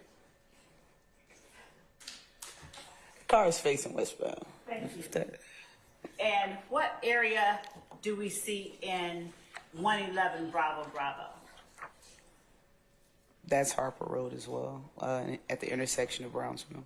And is this a four-way stop, two-way stop, or something else? It's a two-way stop just on Harper Road. Brownsville Road doesn't have a stop sign or stoplight.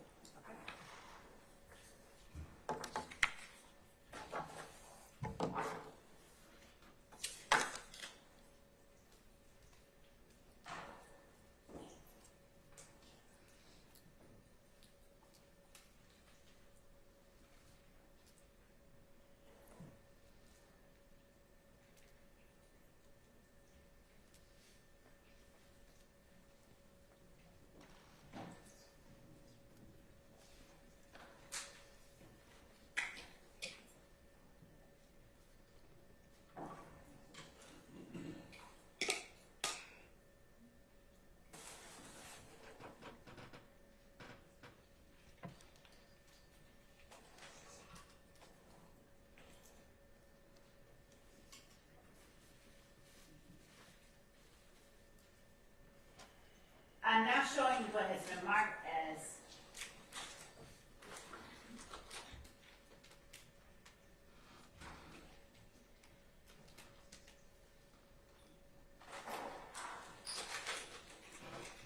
for demonstrative purposes, State's Exhibit 103 Bravo Bravo, which I have shown to 103 Bravo Bravo Alpha, which I've shown to the defense but can show again. If anybody wants to see it. Would you like to look?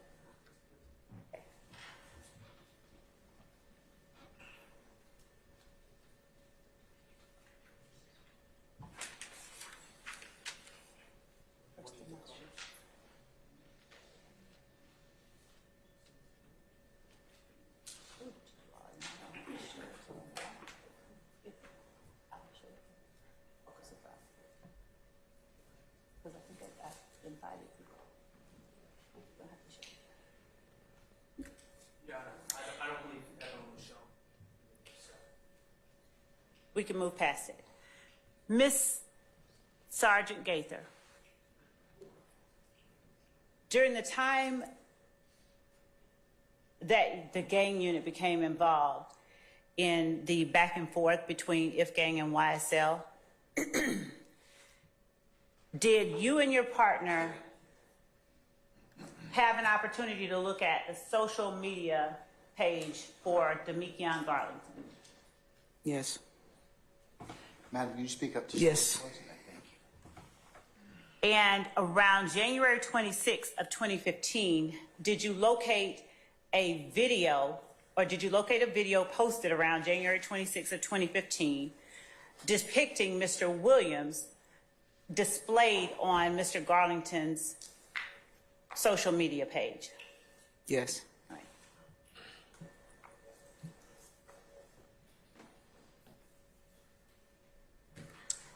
Showing you what has been marked as State's Exhibit 112 Bravo Bravo.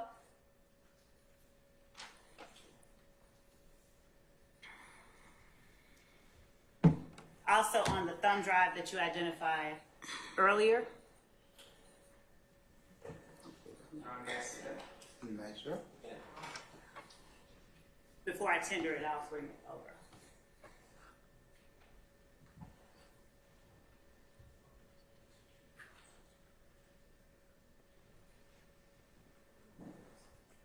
Have you had an opportunity to look at, and is this the video that you all located on Mr. Garlington's social media page? Yes. And was this from January 26, 2015? Yes. And is this an accurate reflection of the page as you all captured it? Yes. All right, I'm going to now show it to counsel for the defendant. Okay, all right, gotcha.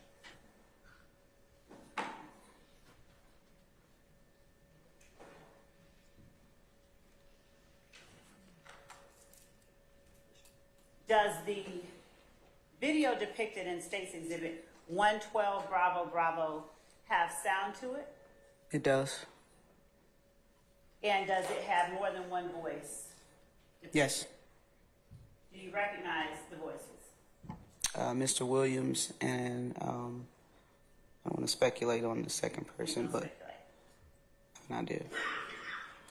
Your Honor, State Tender State's Exhibit 112 Bravo Bravo as evidence. Any objection states 112 Bravo Bravo. Yes, sir. Basis. Foundation is RICO.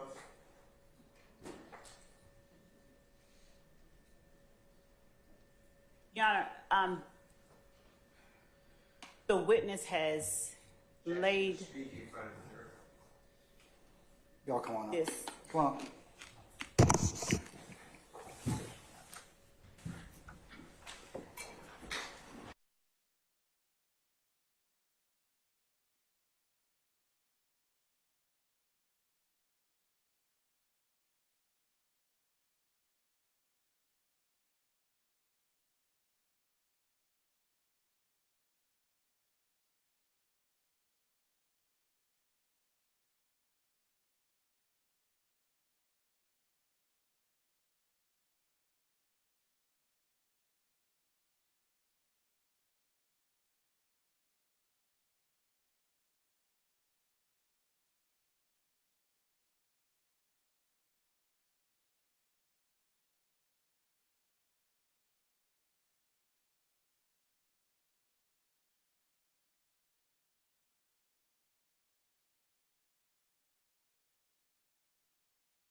Sergeant Gaither, I'm going to ask you a few more questions about State's Exhibit 112, Bravo, Bravo. Did you recognize the person who was depicted in the video visually? Yes. All right. And did you recognize the voice of the person depicted in the video? Yes. Was the video obtained from a public social media site that was accessible to anyone who is looking at that site? Yes. Okay.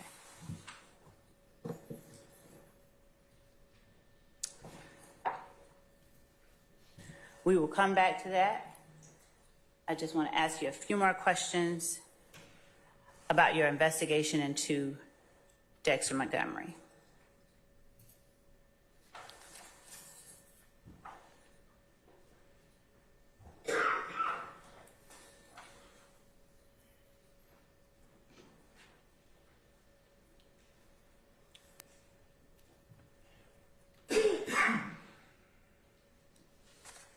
Did you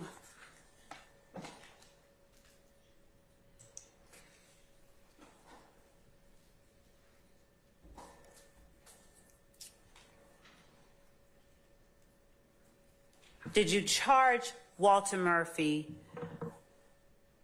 in relation to, did you speak with Walter Murphy again after the August the 18th of 2015 interview that you did with Walter Murphy, his attorney, and Detective Dennis? I stand the question. In the February the 16th, 2016 proffer that you did with Walter Murphy, did you obtain any more information than you had gotten in the other two interviews you had with him? That would go to the best evidence rule, Your Honor, on your own coordinator. Your Honor, I believe that I can ask the witness about the type of information she obtained. I would object. Same objection. I'm going to sustain the objection. Yes, Your Honor. While you were speaking with Walter Murphy in the September 16, 2016 interview, August or September? I'm sorry, February 16, 2016 proffer, was that a meeting that you requested between yourself and Walter Murphy? No. And where was that meeting held? That was asked and answered. I sustain the It was objection, not, sir. but okay. As you held that meeting and asked questions, was there interaction between Mr. Murphy and his attorney? Yes. The recording speaks for itself. I'm going to sustain the objection on other grounds, Mr. Okay. Steele. Okay. Prior to that February the 16th, 2016 interview, did you take out charges for Walter Murphy as it related to the Citgo and the Browns Mill incident that occurred back in April, on April 12th of 2016? Asked and answered. It's on the recording of July 15th. I sustain the objection. Would you tell the jury, with respect to the charges that you took out, why did you classify the acts that occurred as criminal street gang activity? That is irrelevant. I sustain the objection. Your Honor, I sustain the objection, ma'am. You can move on or ask something else. would you tell the jury what aspects of that shooting that occurred on April 12, 2016 factored into, based on your knowledge, training, experience, and learning as an investigator and gang expert, what aspects of that incident caused you to classify it as gang activity? Objection, Your Honor. Basis. Simply rewording the same question, same objectionable question. I'm going to overrule the objection. Mr. Steele, do you have an objection, sir? Under Parcell, it goes to the intent, which is not for this question to be answered. I sustain the Your objection. Honor, this is an expert, and this is the I portion. sustain the objection, please.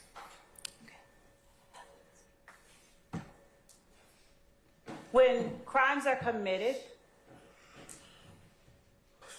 and the persons committing the crimes make no effort to conceal their identity, does that hypothetically... She hasn't pondered the question quite yet. Let her finish, and then I can make a decision. And, Your Honor, at this point, since the court has qualified the witness, I will be asking a hypothetical.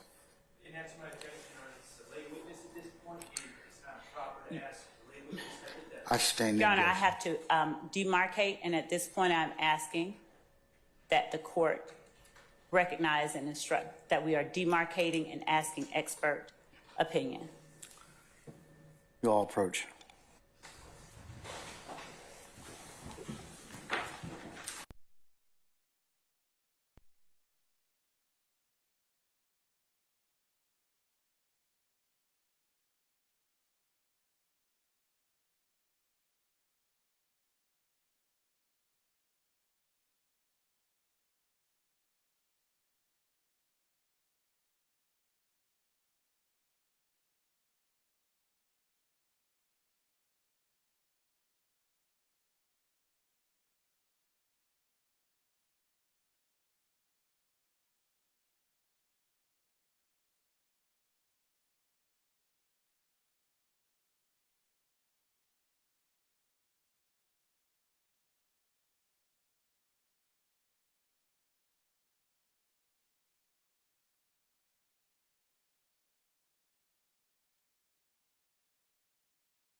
Sergeant Gaither, as we are getting a last exhibit, and Your Honor, we are intending to bring back the one that we tendered a moment ago with the court's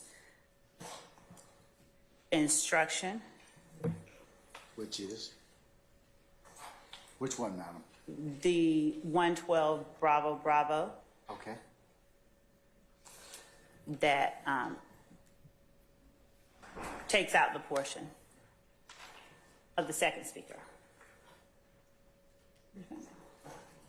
Are you trying to tender it at this point in time, madam? Your Honor, we would tender that exhibit with the caveat that, With the court's earlier ruling? yes, Your Honor, yes. Any further objection, counsels, to states 112 Bravo Bravo? Yes. Basis? I'd like to see it. Okay, Ms. Love, show that to counsel, please. It's being redacted, and so before we display it or anything, we will show it to all the councils, because that portion, Oh, bless you. is being redacted. Better shake your hair there. You got Kleenex. Okay, that's good. All right. Okay, all right.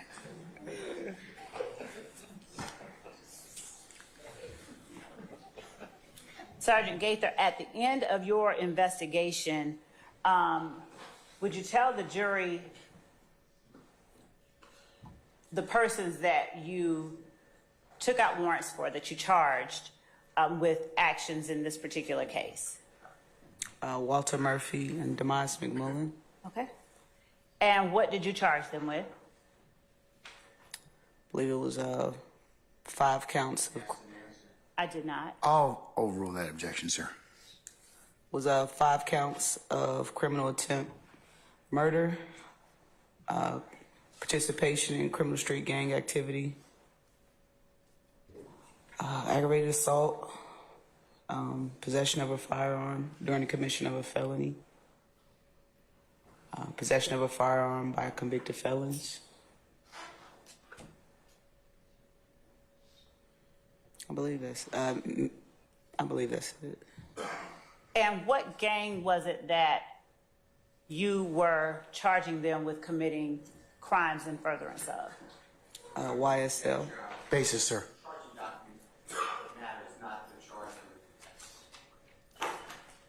I'm going to overrule the objection. You may answer. YSL.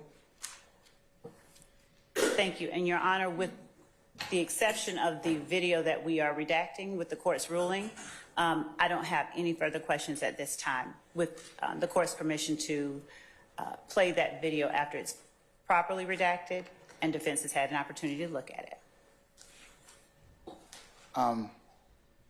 Counsels, can I see you for a second, please? Just you know.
Take comfort till 3 o'clock, and then we'll come back and see where the afternoon leads us at that point, okay? All right, so we're in recess until 3 o'clock. All rise.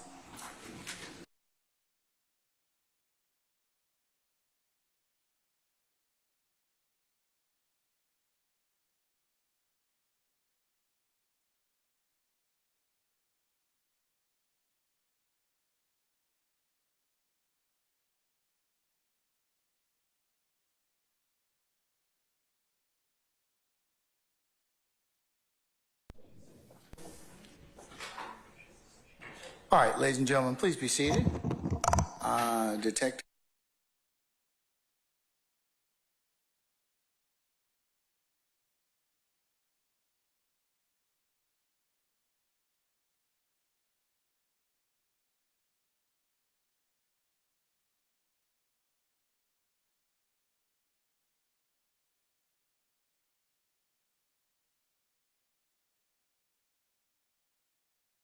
Two parts to it. One is just a picture of it. So let me see. First, let me see states 112 Bravo Bravo to begin with. Yes, Your Honor. This is apparently the Instagram post, January 26th of 2016? 2015, Your Honor. 2015. Yes, Your Honor. All right, let me see it. Just plugging in.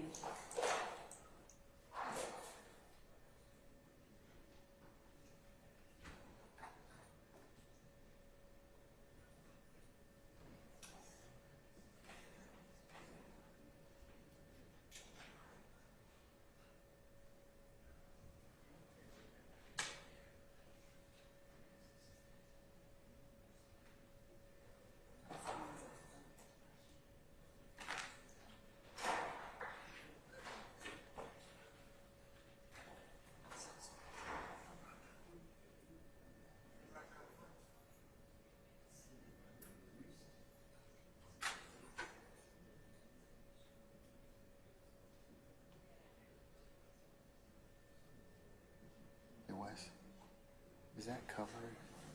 That being covered over there? Okay. All right. Oh, that's fine. I just wanted to know. Okay, all right.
he is putting forth himself as a figurehead. He's saying that's for me and my gang, me and YSL. Y'all need to be killed. Those words are wholly inconsistent with this notion that we just produce rap music for the good of everybody. And so, Judge, given that the speaker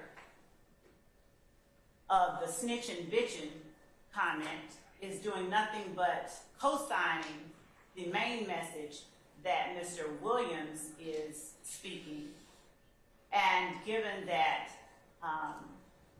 the video itself was publicly posted, we would ask, in light of the cases that we have cited, along with United States versus Bagley, Bagguley, at 1987 U.S. APP Lexus 18712,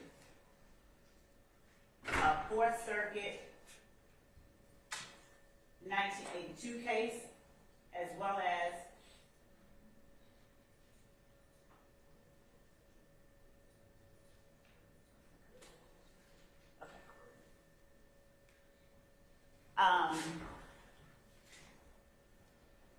in United States versus Bagley, the court said that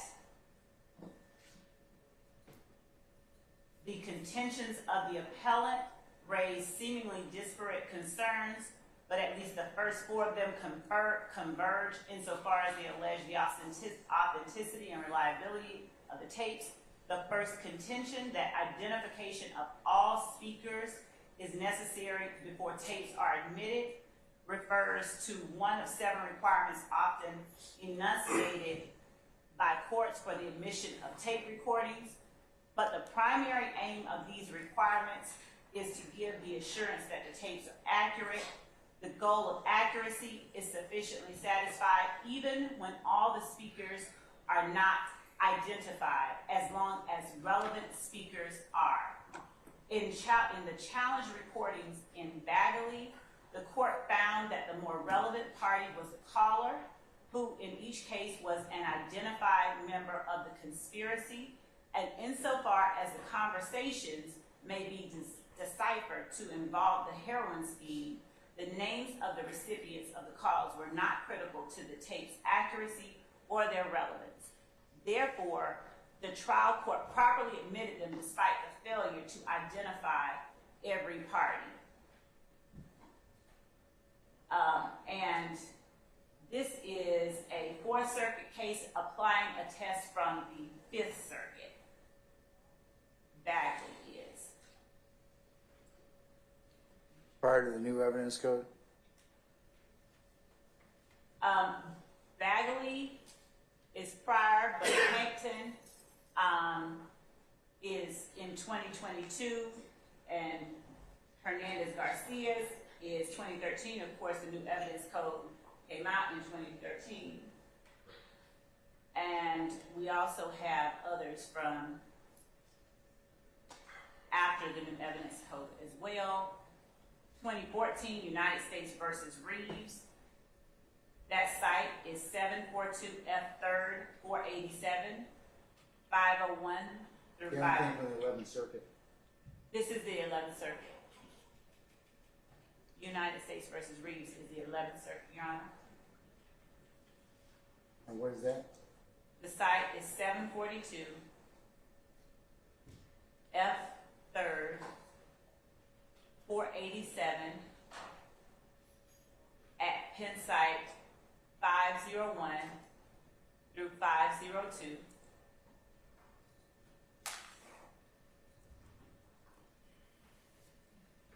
And in Reeves, the court cited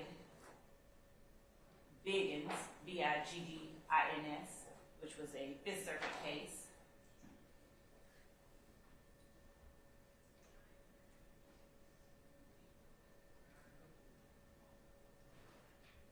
In Reeves, the court said that the government, plainly the government carries the burden of proving four things, the most relevant of which is the identification of the relevant speakers. But even if one or more of the requirements has not been satisfied, if there is independent evidence of the accuracy of the tape recording admitted, we shall be extremely reluctant to disturb the trial court's decision to admit the recording.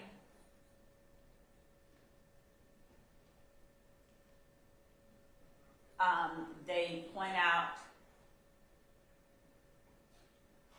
that under the federal rules of evidence, an opinion identifying a person's voice based on hearing that voice at any time under circumstances that connect with the alleged speaker can satisfy Rule 901. And they cited Fifth Circuit 1979 case for that proposition.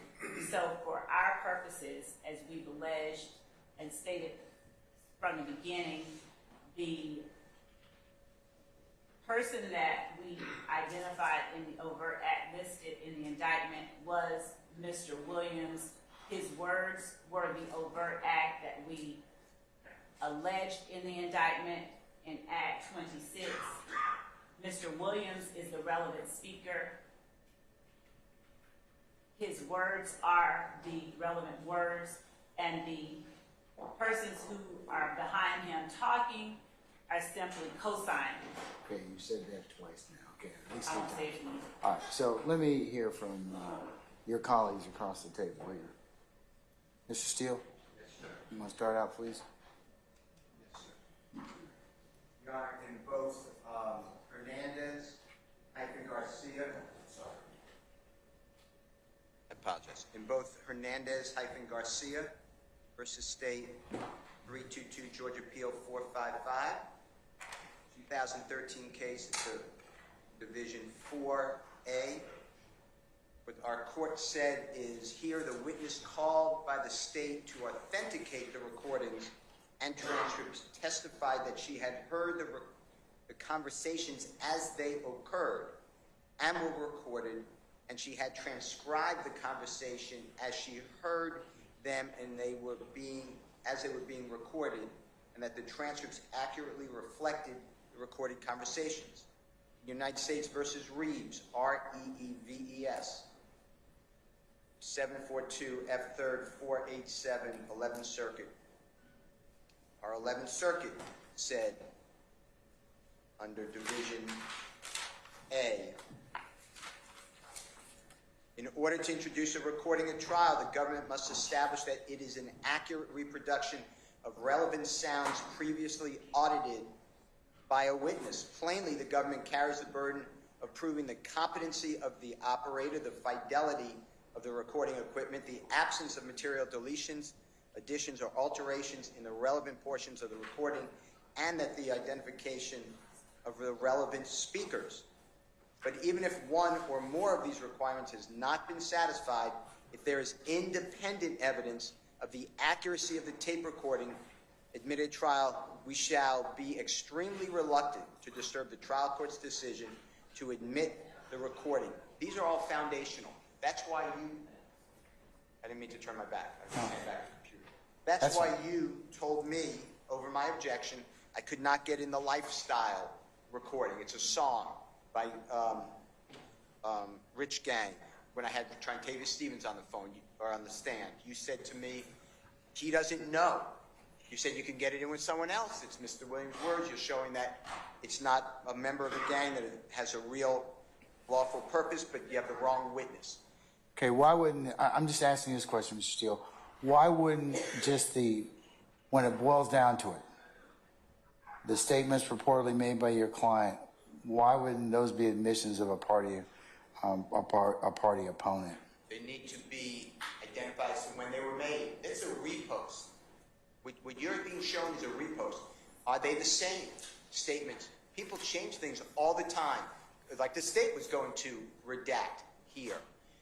In the background, we start out with the state saying you only hear by other identified persons. You clearly hear the person saying, I'm going to lie on God. Snitching, I'm not going to say it, but B-I-T blank A-C-H-E-S. F, and then the N blank G-G-A. That's as far as I can blank you. So help you God. It's 17 seconds, and there are multiple speakers. It's not just two speakers. There's multiple speakers that right now the state may be able to get it in. It's just like you told me. I'm not saying this may not be evidence that's important to the case. What I'm saying is there has to be the same foundation that the state lays that you're making me lay, and that's what the case law supports. Now, if you let it in, an appellate court, they may say it was error, harmless error, it wasn't an abuse of discretion, it was an abuse of discretion. We understand that, but we're here now. The state cannot lay the foundation. They need a different witness. They don't have the time, just like in the last series of jail calls. You had to say what the date was. The witness was able to provide the dates. They have no dates here. They know a reposting. They don't know if it's the accurate statements. They are taking something off of the internet. It is exactly what you have told me. In the other cases that the state has cited, the witness was a member of those conversations, heard them live and said, those are the conversations. I don't know the other people, but that is exactly what was said. That goes to weight. Here, they don't know what was said. They know it's a repost. That is my statement. All right, sir. Thank you. Thank you. Anybody else? All right, let me take a few minutes out, and I need to take comfort, and I'll think about it, and we'll come back. Your Honor, can I get the court done? No more sex, okay? I'm gonna take my break. Everybody should too. We're in recess.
I'm sorry, who are we missing? Matthew Senior, but we got Okay. Junior. Oh, Junior's here though. You good? Mr. Matthews Jr., I apologize.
Are we still waiting on Mr. Matthews Sr.?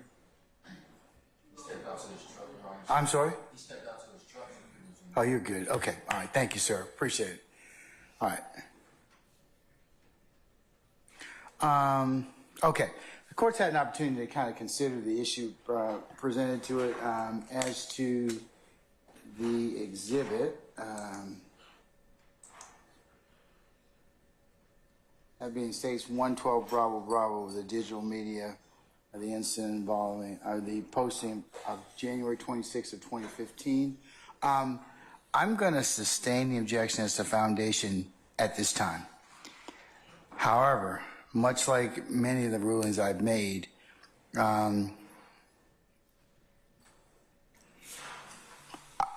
subject to reconsideration. In this particular circumstance, I believe that it is the opinion of the court that the original video as presented would at least the source would have to be at least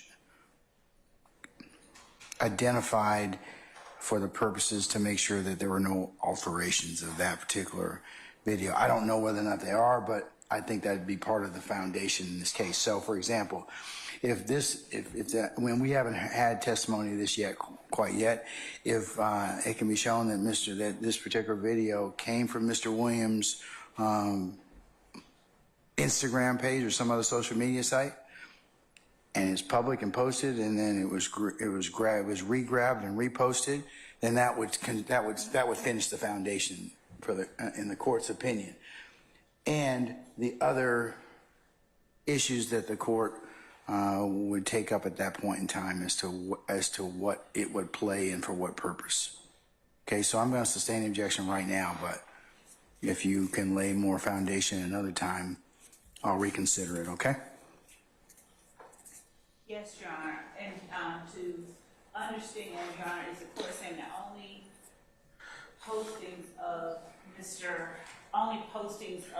a party opponent on the party opponent's website can be? No.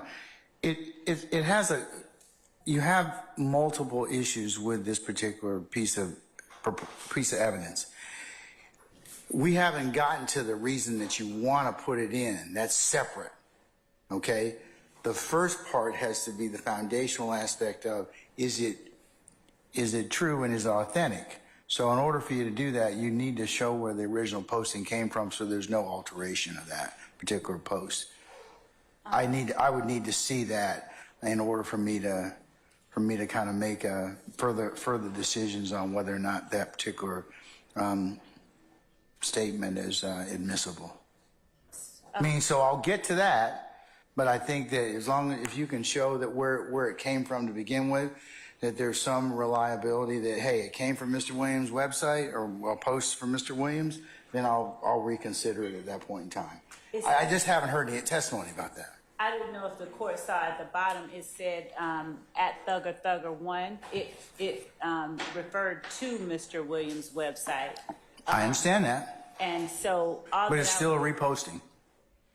And in doing so, Mr. Garlington was adoptively admitting Mr.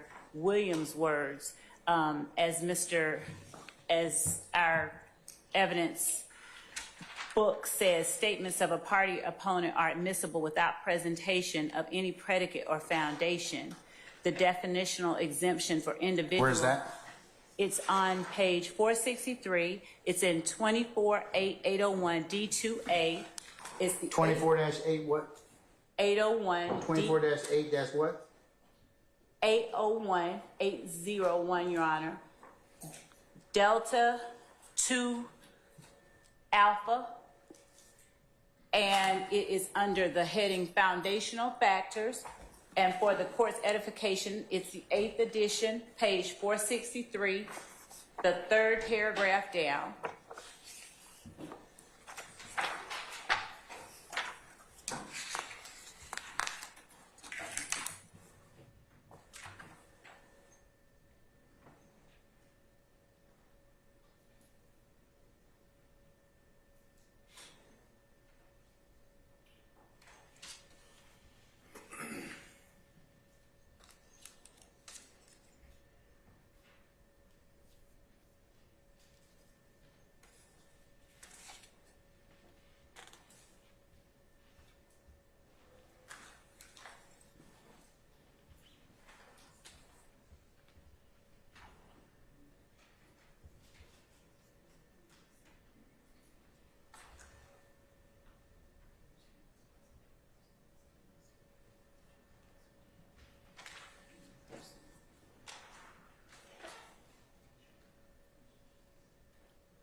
What paragraph? I'm sorry. It is paragraph 3 that starts with statements of a party opponent are admissible without presentation of any predicate or foundation. The definitional exemption for individual admissions is extraordinarily broad, with exemption for individual admissions having almost infinite breadth. In addition, an admission of a party opponent needs no indicia of trustworthiness to be admitted. The party admission must be relevant, and the party admissions are not subject to the personal knowledge requirements of Federal Rules of Evidence 602. In addition, courts recognize the freedom that admissions enjoy from, quote, the restrictive influences of the opinion rule. They go on to point to the fact that the District of Columbia Court of Appeals explained the generous treatment that the introduction of party admission receives. Party admissions differ from most out-of-court statements in that their admissibility does not require the demonstration of guarantees of trustworthiness, but is based rather upon the identity of the speaker.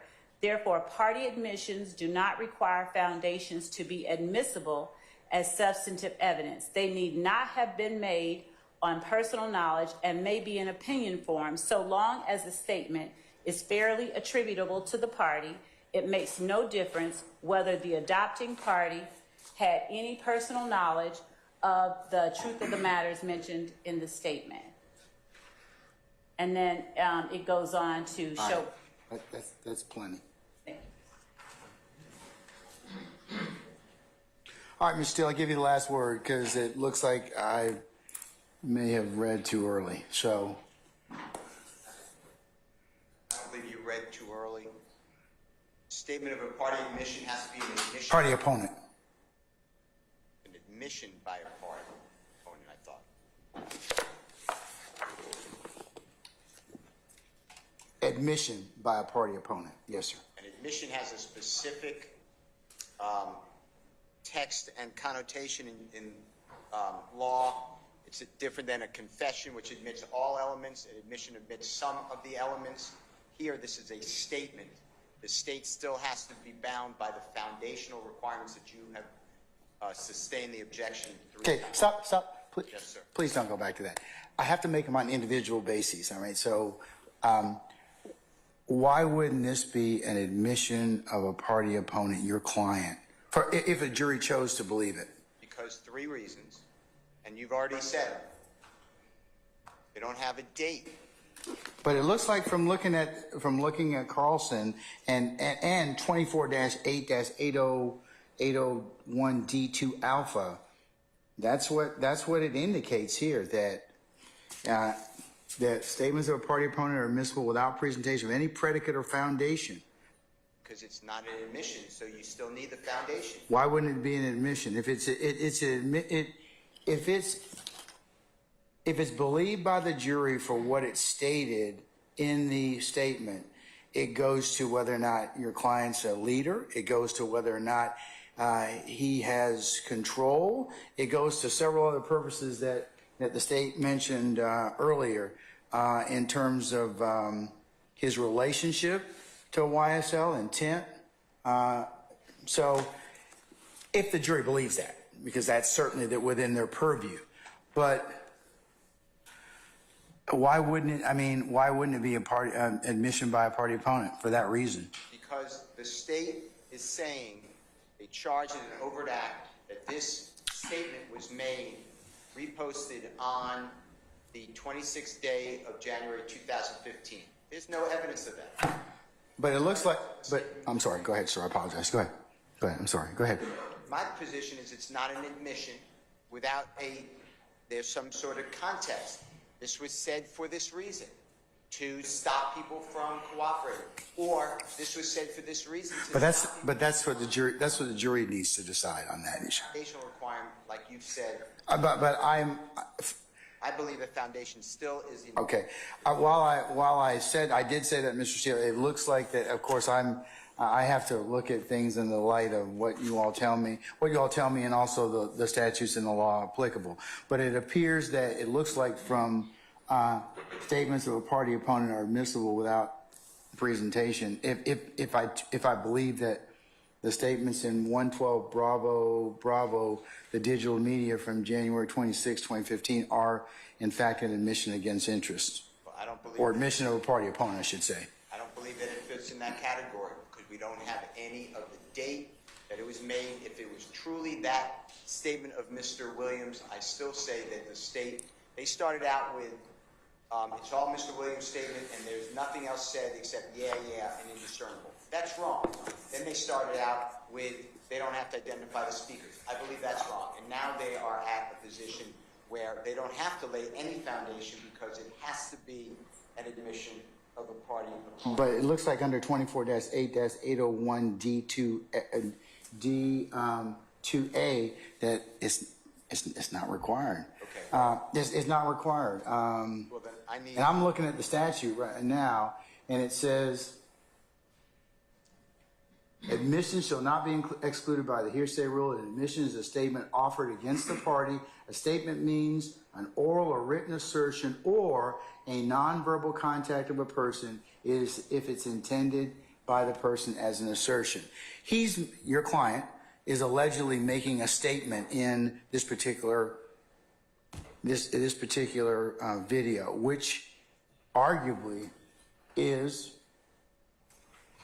admission by a party opponent for what the state is claiming in Act 26, as well as Count 1. So, and that's for the jury to decide, but whether or not they want to take it as that. But it appears that if I'm reading 801 D2A correctly, that the foundation has been met. Well, then I didn't know about this when we broke. If I would have known about this issue, I would have done it over the break. I just learned about it. I'm assuming when the court learned about the state's new position, I'd like time to look at it because my memory is this is not an admission, but I have to get you the cases. I can't cite a case to you off the top of my head. I apologize, but I can't do it. No, I mean, look, I'll give you 5 or 10 minutes if you can find me a case that says it's not a statement against interest or a statement by a party opponent, but admission by a party opponent. I'll take that into consideration, sir. Okay. Thank you. All right. So I'm just gonna pause for just about 10 minutes, and I'll go ahead and let you all confer about that. Okay.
Where's Mr. Steele? Oh, there he is. Okay, all right.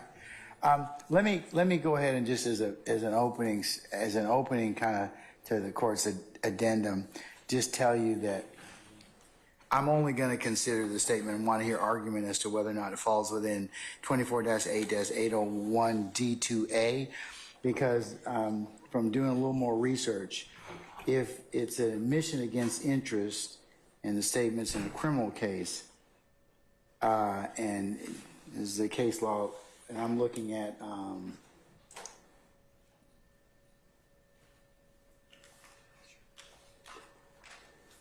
Anderson versus the state, 360 Georgia App 291.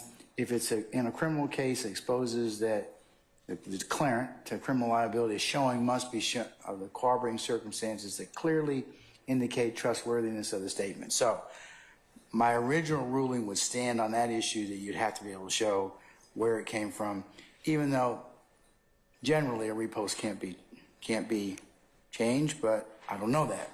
So I would have to hear something about that. So I'm not going to take it as a statement against interest. I will, however, hear any argument as to whether or not it still falls within an admission by a party opponent. Does the court have a preference for when each side speaks? Okay, go ahead. So, Your Honor, under 24-8-801 D2A, admissions by a party opponent, I believe the question raised was whether it was an admission. 24-8-801 defines statement as an oral or written assertion. In this particular case, there was an oral assertion that if you lie to your folks and get in court and tell the truth, you need to be killed. That's from me and YSL. But 24-8-801 also defines a statement as nonverbal conduct of a person. The nonverbal conduct was capturing himself saying that, memorializing the assertion, the oral assertion that he made.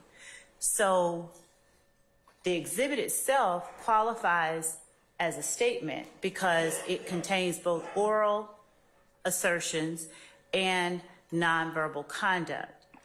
And so therefore, under 24-8-801 D2A, it is a statement of a party opponent, which is admissible without the presentation of any predicate or foundation.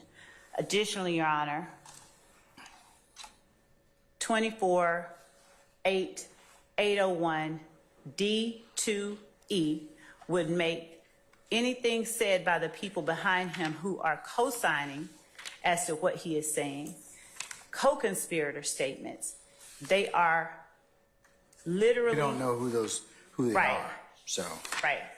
And so what we hear happening by the primary and only relevant speaker, and that being the defendant Williams, is as he is saying, y'all need to get killed, bro. That's from me and YSL. There's no rejection or rebuking or anything like that of the snitching bitching statements. So essentially, he's adopting those as his own as well. He being Mr. Williams, so purportedly, right? Yes. Okay. And so we primarily stand on the admissions by a party opponent, and as to the commentary that is also heard, we would argue that Mr. Williams has adopted those, and that any argument to the contrary goes to the weight and not the admissibility of the statements, and the jury is the proper entity to weigh that statement. All right, madam. Thank you. Mr. Steele.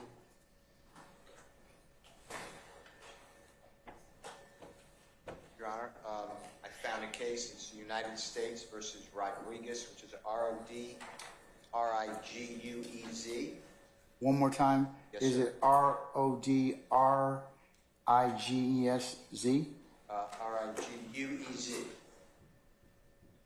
R-O-D-R-I-G-U-E-Z. Yes, sir. And it's 427, Fed, which is FED period, appendix APPX period, 784. One more time, I said Yes, sir. 427, 427. Fed, I'm FED sorry. period, appendix APPX period. You said Fed appendix? Yeah, FED period, APPX period, 784. All right.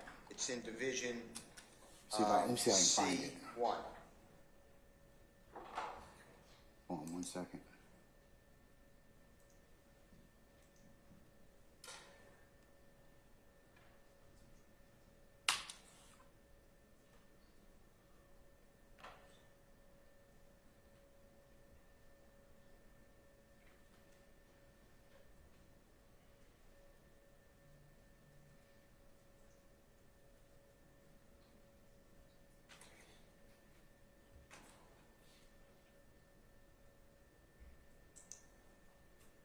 And is this a 2011 case? Yes. It looks like it's 2011. Is that correct, Mr. Steele? Correct. May 25, 2011. That would be before the new evidence code. Right, took in effect. Georgia, but it's 11th Circuit, so we adopted their evidence code. That's what we did. So this would be the law that from the 11th Circuit.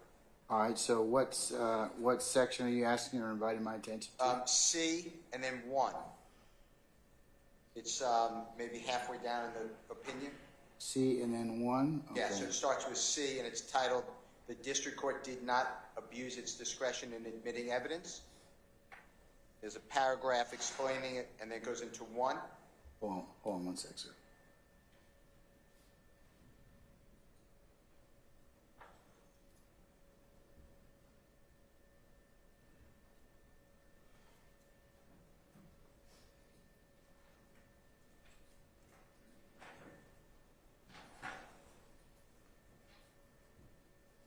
Is it the letter C in terms of, Yeah. okay, hold on 1 sec.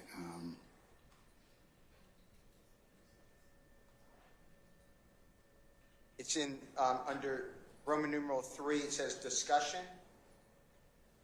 And then it starts with A, B, and then C, and then 1.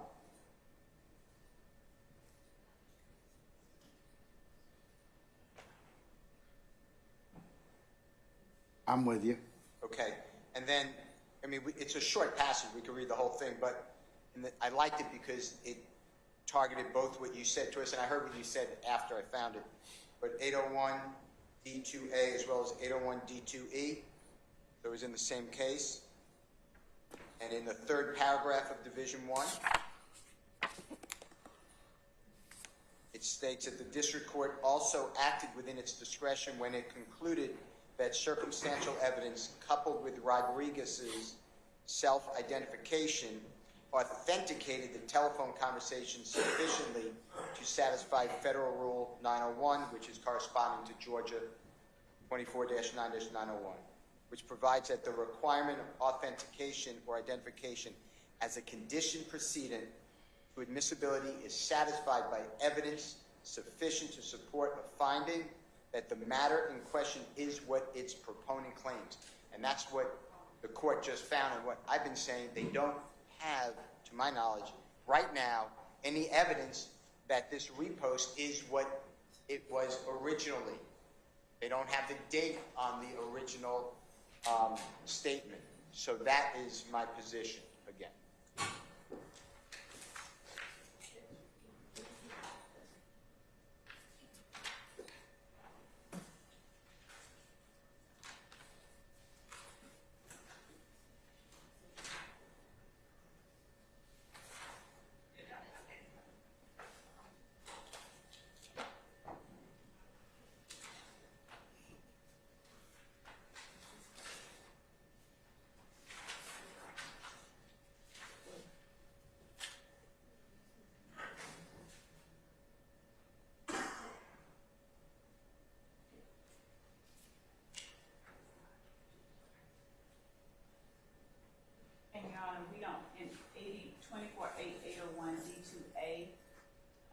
which is our statute, it has no requirement of date and time as Mr. Steele is asserting. Authenticity. And specific. That's different. Authenticity is different. Exactly. Authenticity is different. It's 901. But, okay, it's the authenticity of, it's a repost. Okay. I'm not saying But, it's done. okay, but, Mr. Steele, that would only be, for example, if I couldn't or nobody could make out that that's purportedly your client, that would be indicia that it's not reliable, okay? But there's nothing in there that's shown that the postings have been distorted. It's not readable. It's grainy, whatever. So there's sufficient indicia that that's your client. I mean, I would argue that from looking at what the state has tendered or proposes to tender as in this exhibit 111, I should say 112, Bravo. I'm not claiming that someone reasonably did not say that's Mr. Wayne. I'm not claiming. But that goes to 901, and it goes to whether or not it could reasonably be that it's your client and there's other and it's reliable. So. Is there something beforehand? Is there something after? Do the words change? The other speakers are unidentified, or is the But there's nothing in there that would indicate to the court that has occurred. If there was, I would certainly take your argument, and that would be more applicable. But I understand, sir. I'm gonna basically overrule that particular. I'm not gonna overrule it, but I'm gonna go ahead and I'm considering it for the proposition. It is. Your Honor, in regards to the statements of other people on that video, those are not admissions by Mr. Williams. So are those being redacted?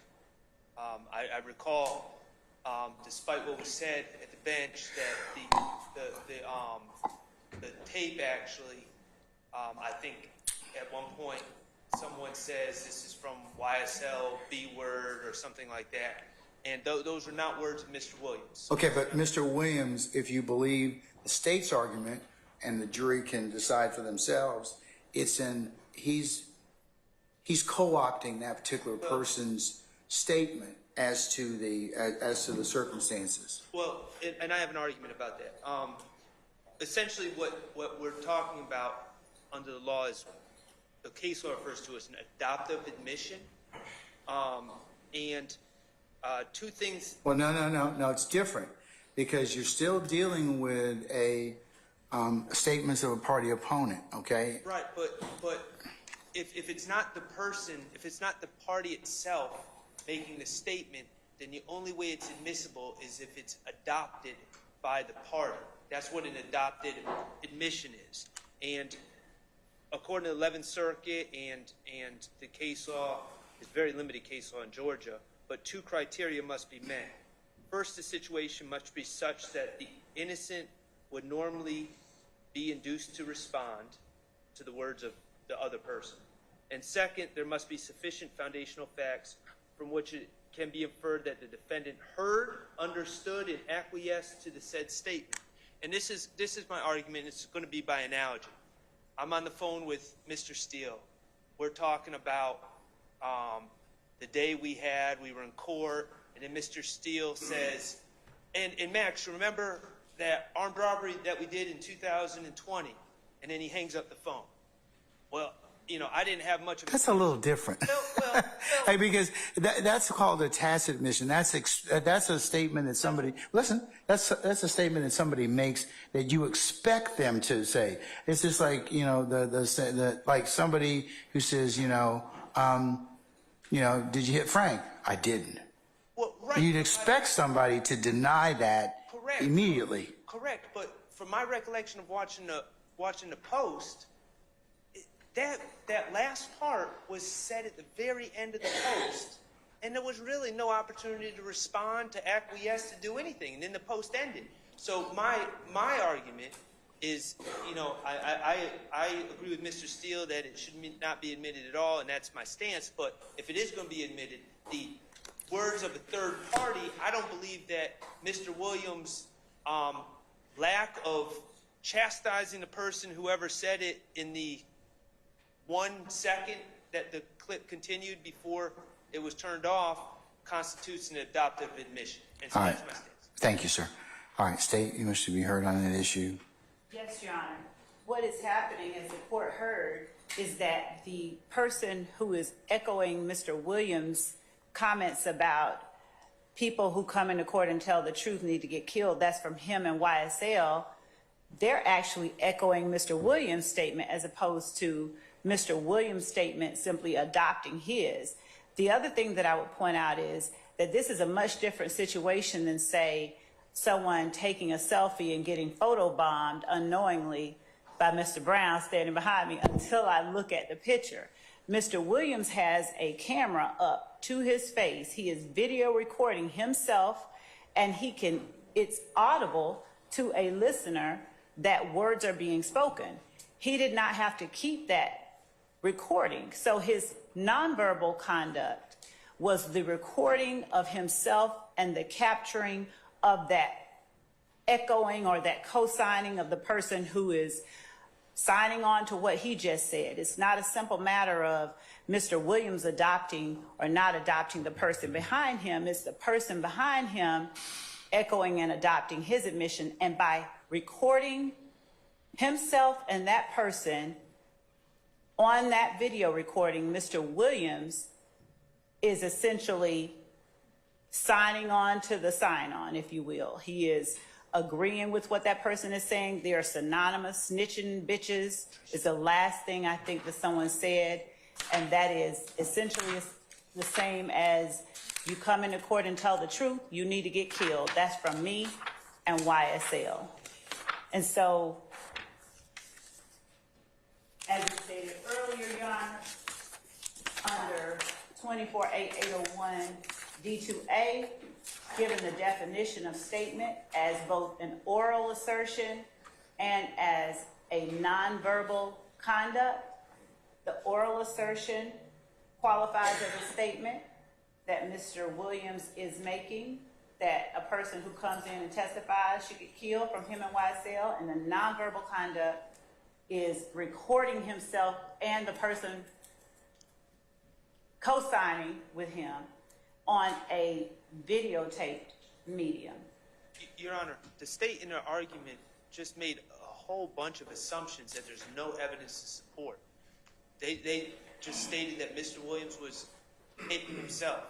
I don't know how we can make that determination.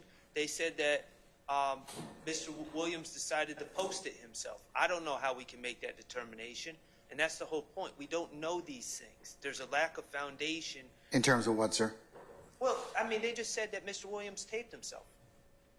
I'm not agreeing to that.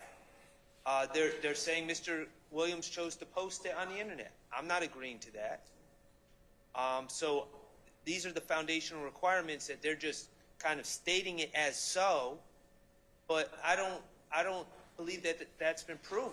So, and that's relevant to the issue of the adoptive admission part, or as you called it. I think we're talking about the same thing. You called it a tacit admission. I call it adoptive admission. I think essentially we're talking about the same thing.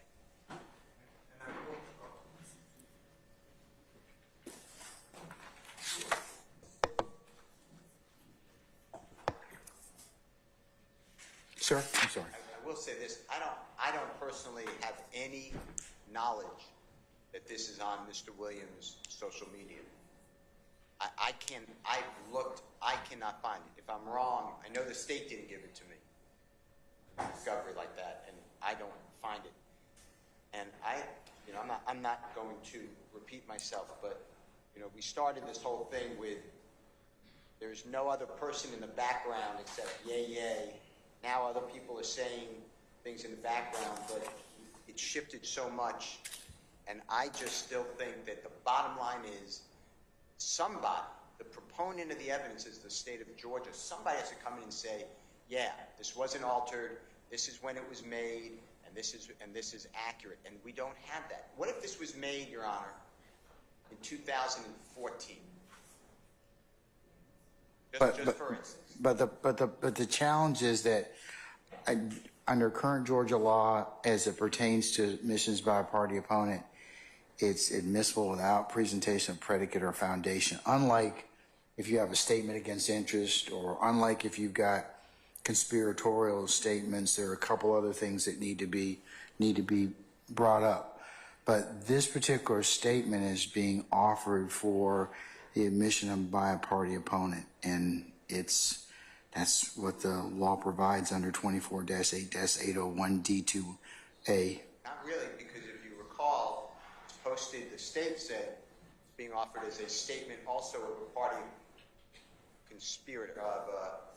co-conspirator, excuse me. Okay, that's different. That would be under E. Right. And E requires different, but however, looking at E as well,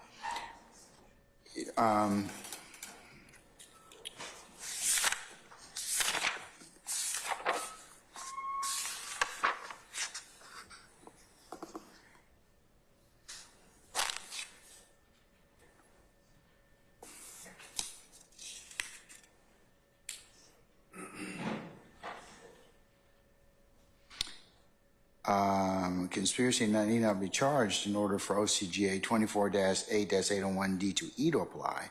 For evidence to be admissible under this rule, the government must prove the existence of a conspiracy by preponderance of the evidence. In considering whether a conspiracy exists was established for purposes of this rule, courts do not require the conspiracy to be proven prior to the admission of the evidence in question, but only that the conspiracy was proven at trial.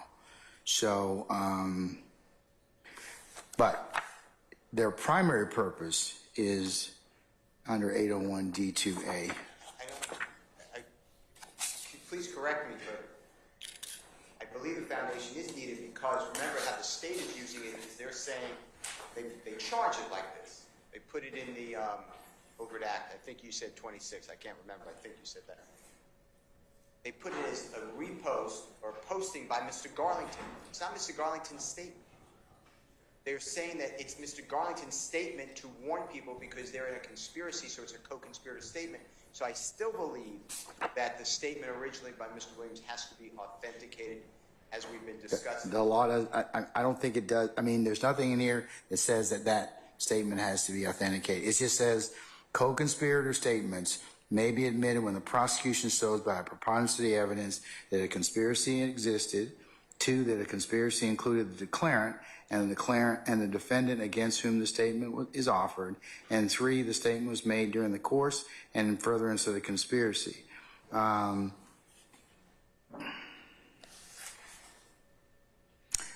Where statements, however, admit participation in crime but do not evince an intent to commit further criminal activity, Rule 801D2E does not authorize their introduction. I would submit from the court's perspective that the statements could be considered by the jury for the other purposes of what your client said about people coming into court, making purported statements. So I believe that it would satisfy still the dictates of 801D2E, but remember the state's offering it under 801 for count 26, but also for the overt act under count 1. So, and I'll give that. We can hash out that when I charge the jury, because it's going to depend upon some other things if we get to that point, and some other things that may develop in this case. So I'm not saying to you that we may not have a distinction between that, but at this point, I believe it'd be admissible. okay, and listen, I respect your ruling, but that's why I found the Rodriguez case, because it discusses both 801D2A and 801D2E in the same C1 section, and they discuss specifically the authenticity under 901. That's why I thought it was a good case.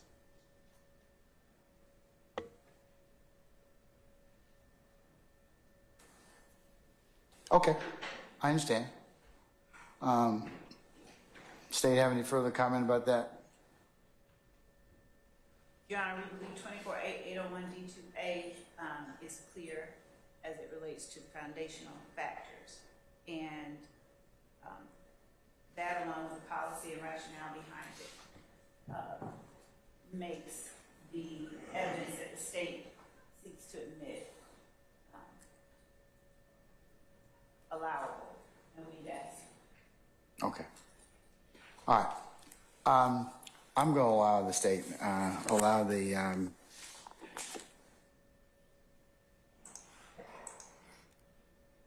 state's 112 Bravo Bravo, the statement made on January 26th of 2015, over objection. And I'll make it a continuing objection as to all concerned. Okay. All right.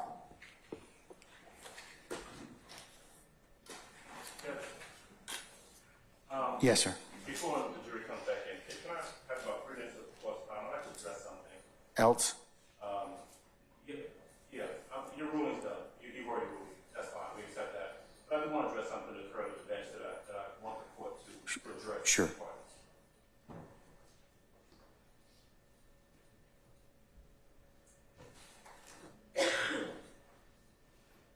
And I just need about 3 or 4 minutes. I've got to say this because I've been sitting there after our conversations. Let me just preface it by saying, in any of our objections, whatever, you make a ruling, sometimes we win, sometimes we lose, we move on.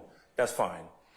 If after your ruling, I've got a case that I want to bring to your attention, I say, Judge, reconsider your ruling based on this case, and you consider it, that's fine. If you don't want to consider it, that's fine too. But what I found objectionable, and I want the court to address with the state, is what happened at the bench earlier.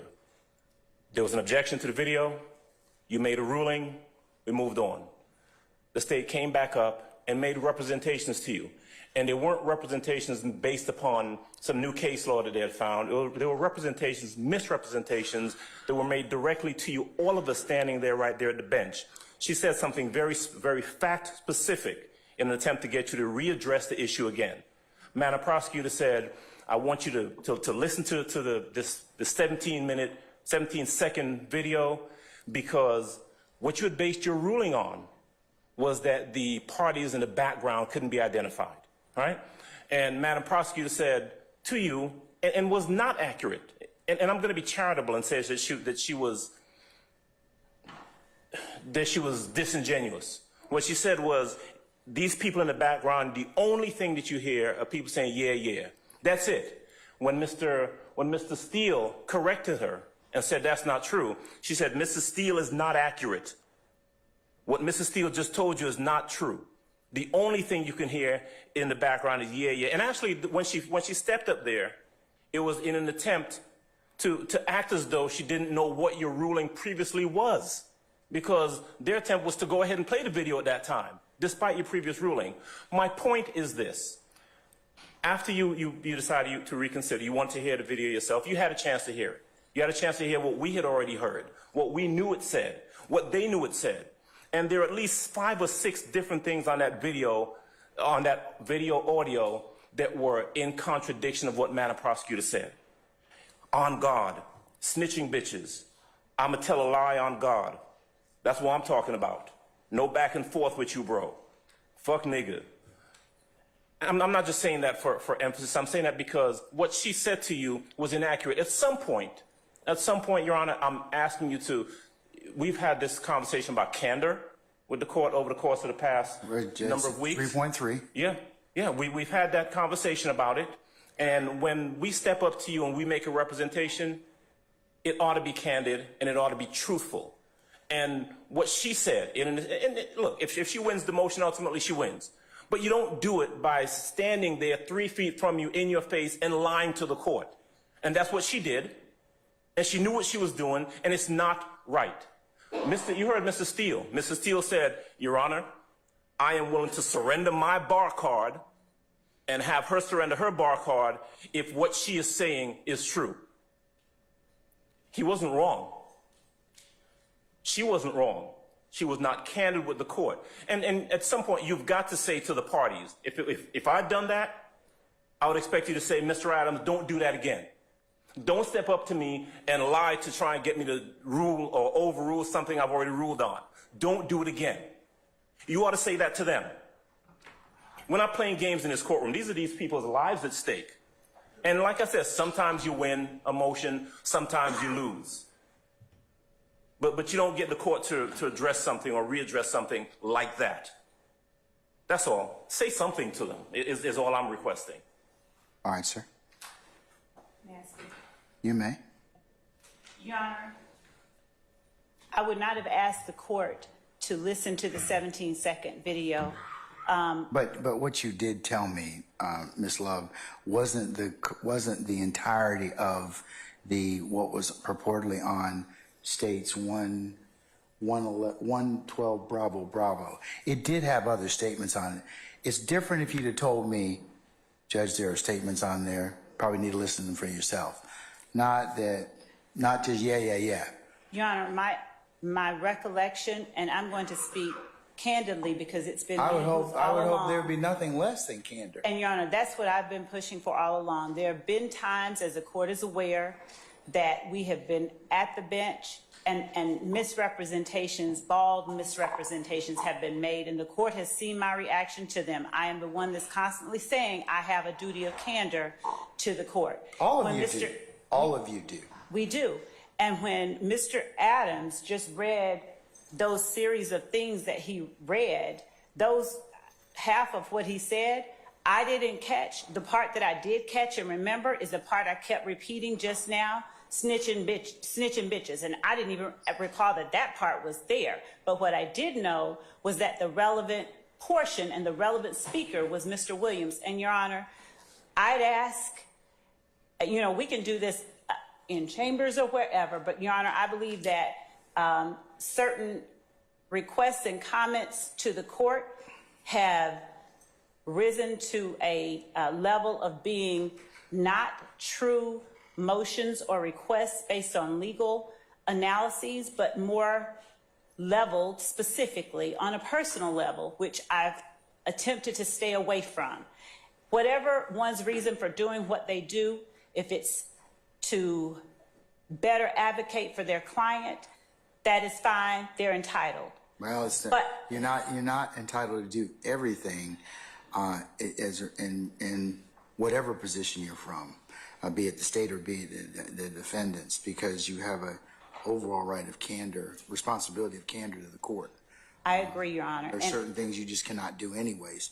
Zealous advocacy is one thing, but it should never be confused for misstatements or for anything else that's not less than candid to the court.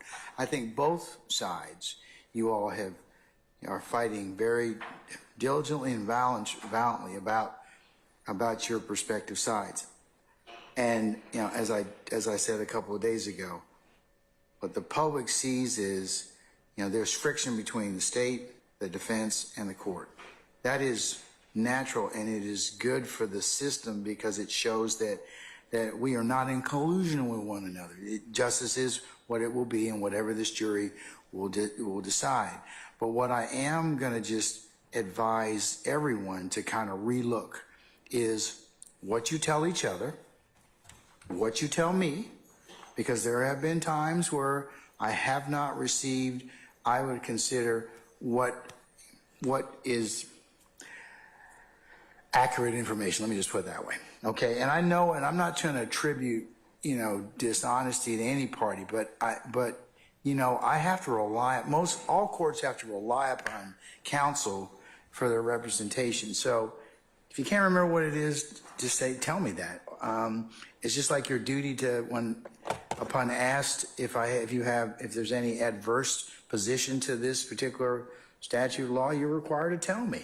I mean, I understand there's zealous advocacy, but I would also just remind everybody within the sound of my voice, professionalism really does matter to you all, and it matters to the court, and it matters to those that are watching this particular trial. yes, there have been some times that these proceedings are acrimonious, or intense, and the court has had to chastise both sides for things that have occurred. I don't have any personal issue. Remember what I told you. I would tell the jury this when I charged them. The court has no interest in this case. My sole responsibility is to see that it is tried fairly as to both sides. So, and I maintain that in terms of I respect everybody in here as advocates, but I do need to have you just relook what you're saying to each other and to the court, because it really does make a difference in terms of our presentation before this jury, and then ultimately the jury is going to make a decision. So, look, all of you are very seasoned advocates. Even the newest lawyers in here have crossed that particular bridge at this point in time, given the length of time that we've been in this courtroom. So I can just tell you from everybody's perspective, Ms. Love and everyone else, Mr. Adams and all of you in here, that you all have jobs you have to do. The court understands that. But please remember at the end of the day, this won't be the last case you try with one another, and won't be the last issue that you try.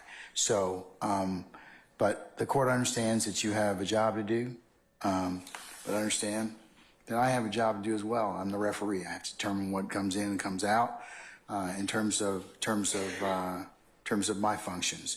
So, understand at the end of the day, we have that similar goal, but I understand you all have dissimilar objectives in terms of what the essencies are in terms of your roles and responsibilities. But don't ever forget your duty of care to the court, your duty of professionalism as advocates, and the duty of civility.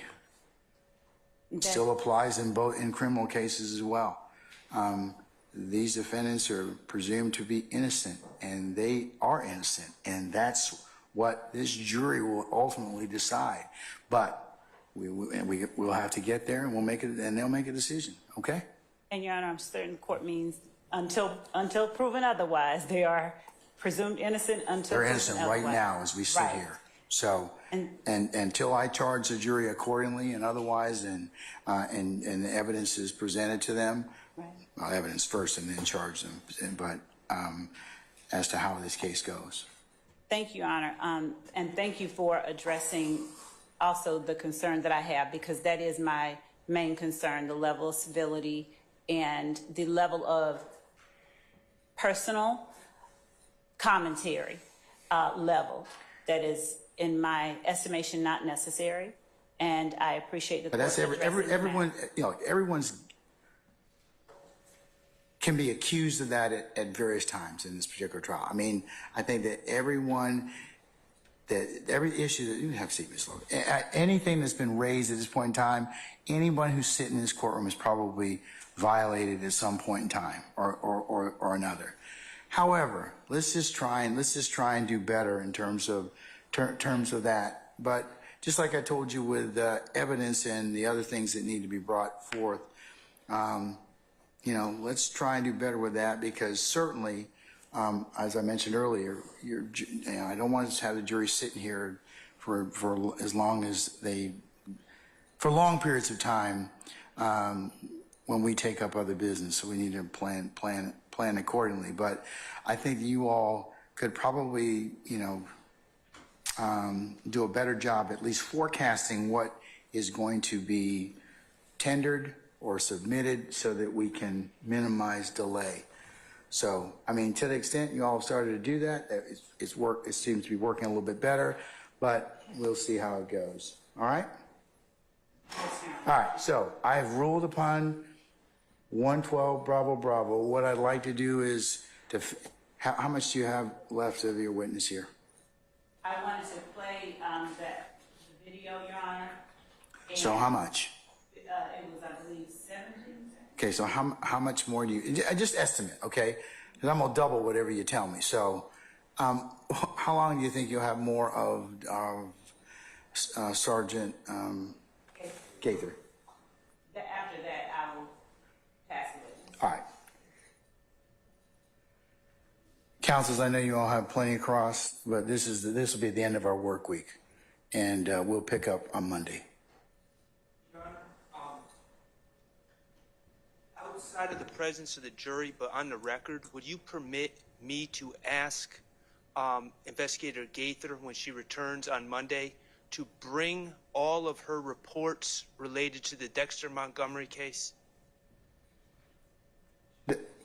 Remember, she's retired from APD. Okay, well, Look, I just want to report. I can't, look, it's not a deposition, okay? It's not, okay? But I think she's going to be on the stand a little while for cross. So I would think that, and the state, have you asked her independently outside, or? I asked where her reports are. I didn't specifically ask her to bring them. If you'd allow me to walk out there, and I just don't want her to leave. I'd like her to bring her reports on Monday. If she has them. Well, if she has them, of course. And Your Honor, would the court allow us to just finish up the last bit and then? Why don't you ask her now so I can go ahead and do that, and then we'll know, and I can put that for purposes of the record. Just ask her that, and I'll take up something else right now, okay? Mr. Sharp did ask her outside in my presence. I didn't ask her if she could bring reports on Monday. She says she doesn't have them. Okay, well, just ask her and we'll, okay? All right.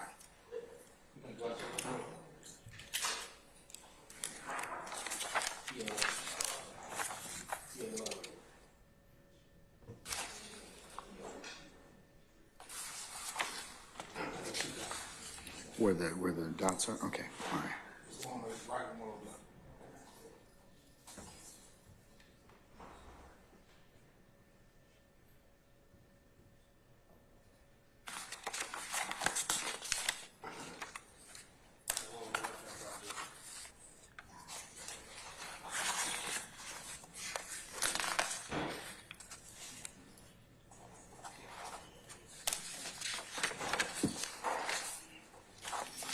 Or any of these other, oh, sorry.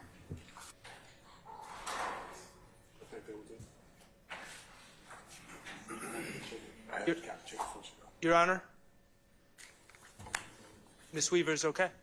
Your Honor, is it okay? Just for the record, I just did step outside.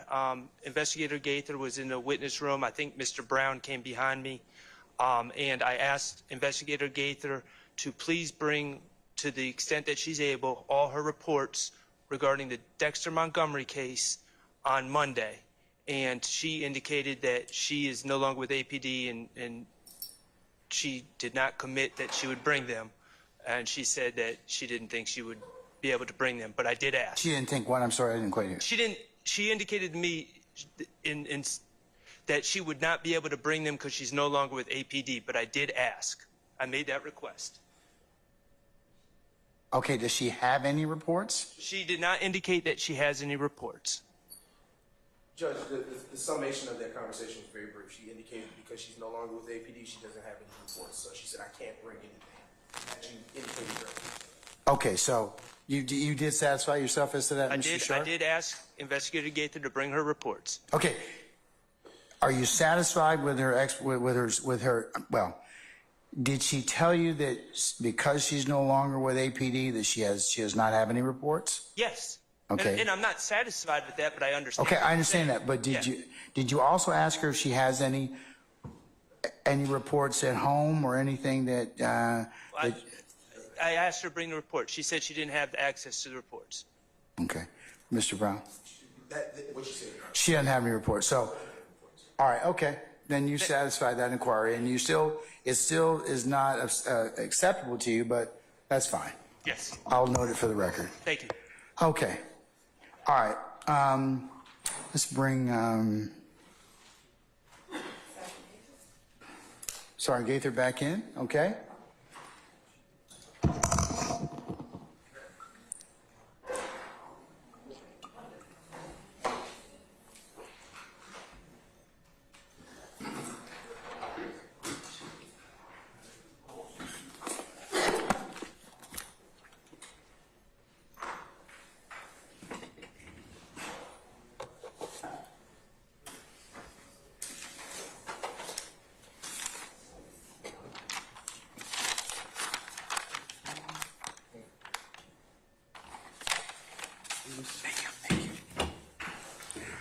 All right, Sergeant Ingram, summon our jurors, please, sir. Mr.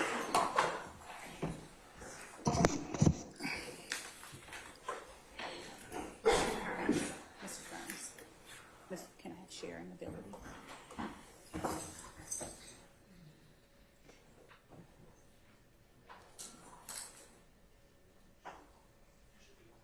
Thank you.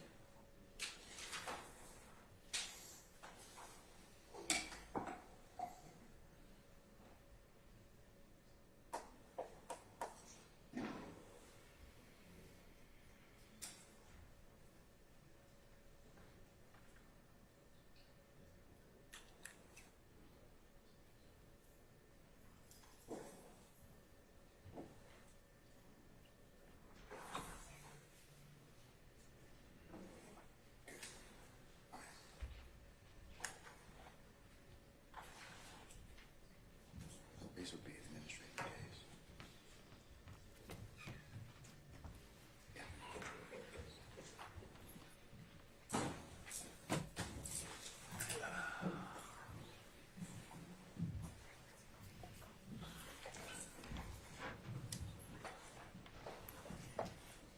All right, ladies and gentlemen, please be seated. All right, thank you, Sergeant Ingram. All right, Ms. Love, you may proceed, madam. Thank you, Your Honor. Permission to publish State's Exhibit 112, Bravo, Bravo.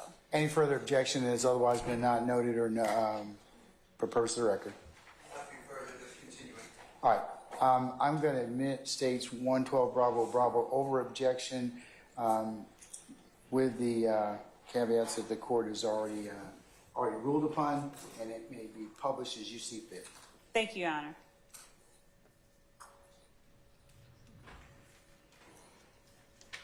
So, nigga, a lot of they mama, a lot of they kids, a lot of they brothers and sisters, then get ready in the courtroom, tell the God and his truth. Fuck, nigga. Don't get it. Y'all niggas need to get fucking killed, bro. You, God. You snitching bitches. From me and YSL.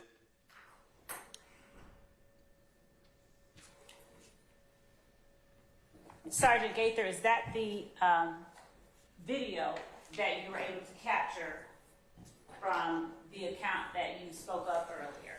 Yes. Thank you. Your Honor, at this time, I'll pass the witness. All right. Ladies and gentlemen, given the fact that it is Wednesday at 5:05 and we've had this was the work week that I promised you. At this point, we're going to recess for today. And since it's a natural stopping point, we'll go ahead and we'll reconvene on Monday. So,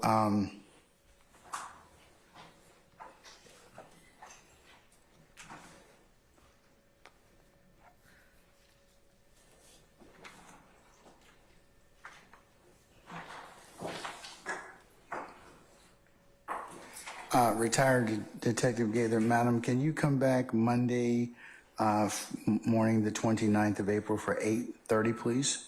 Yes, sir. Okay. All right. Remember not to discuss your testimony with anybody except the attorneys in this case. Yes, sir. We'll see you on Monday.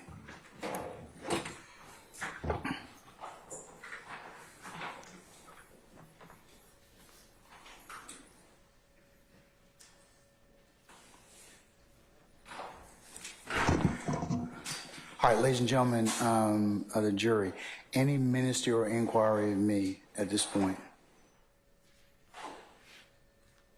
No. Okay.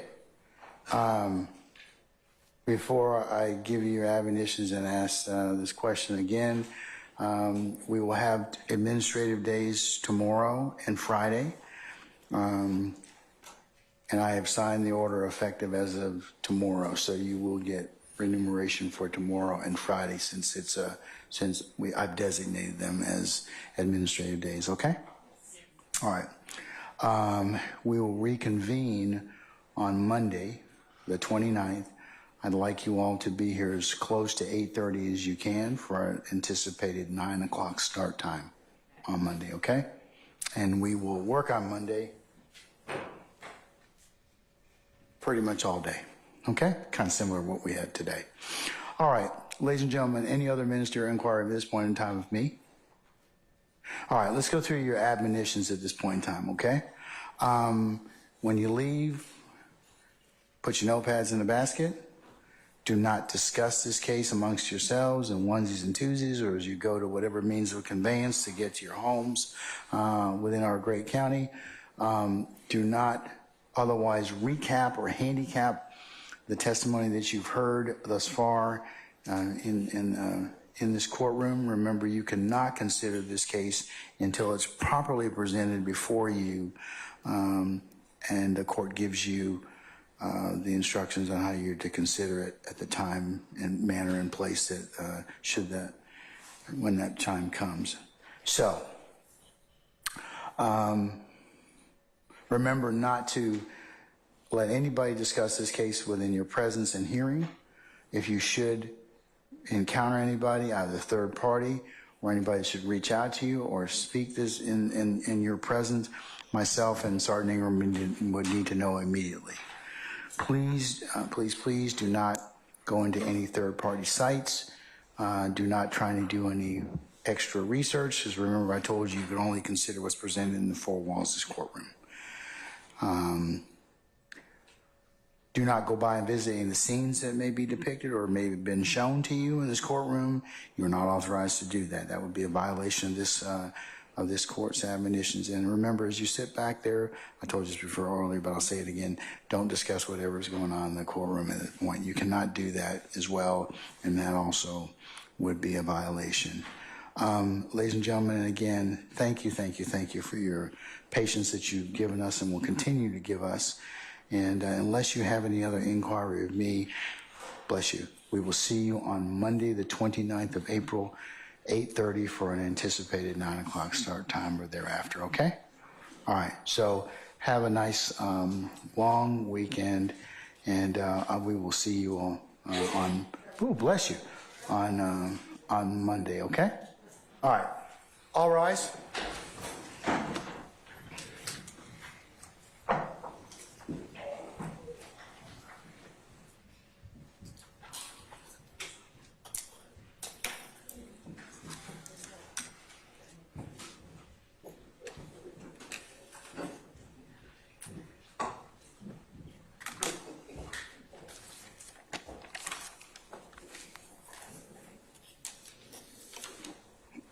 All right, ladies and gentlemen, please be seated. Our jury has left us.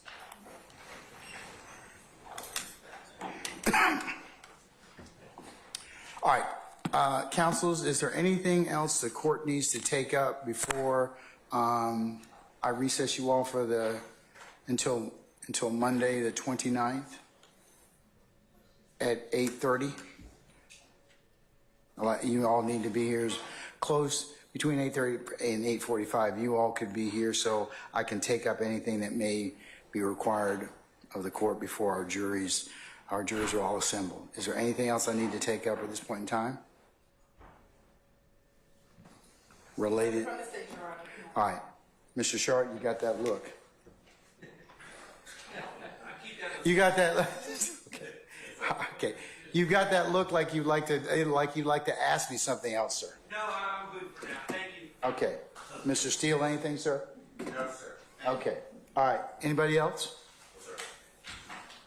No, sir. Mr. Bott, you trying to get up or something like that, or what? Okay. From what? All right. Okay. All right. Councils, I'll see you on Monday the 29th, okay? All right. We're in recess.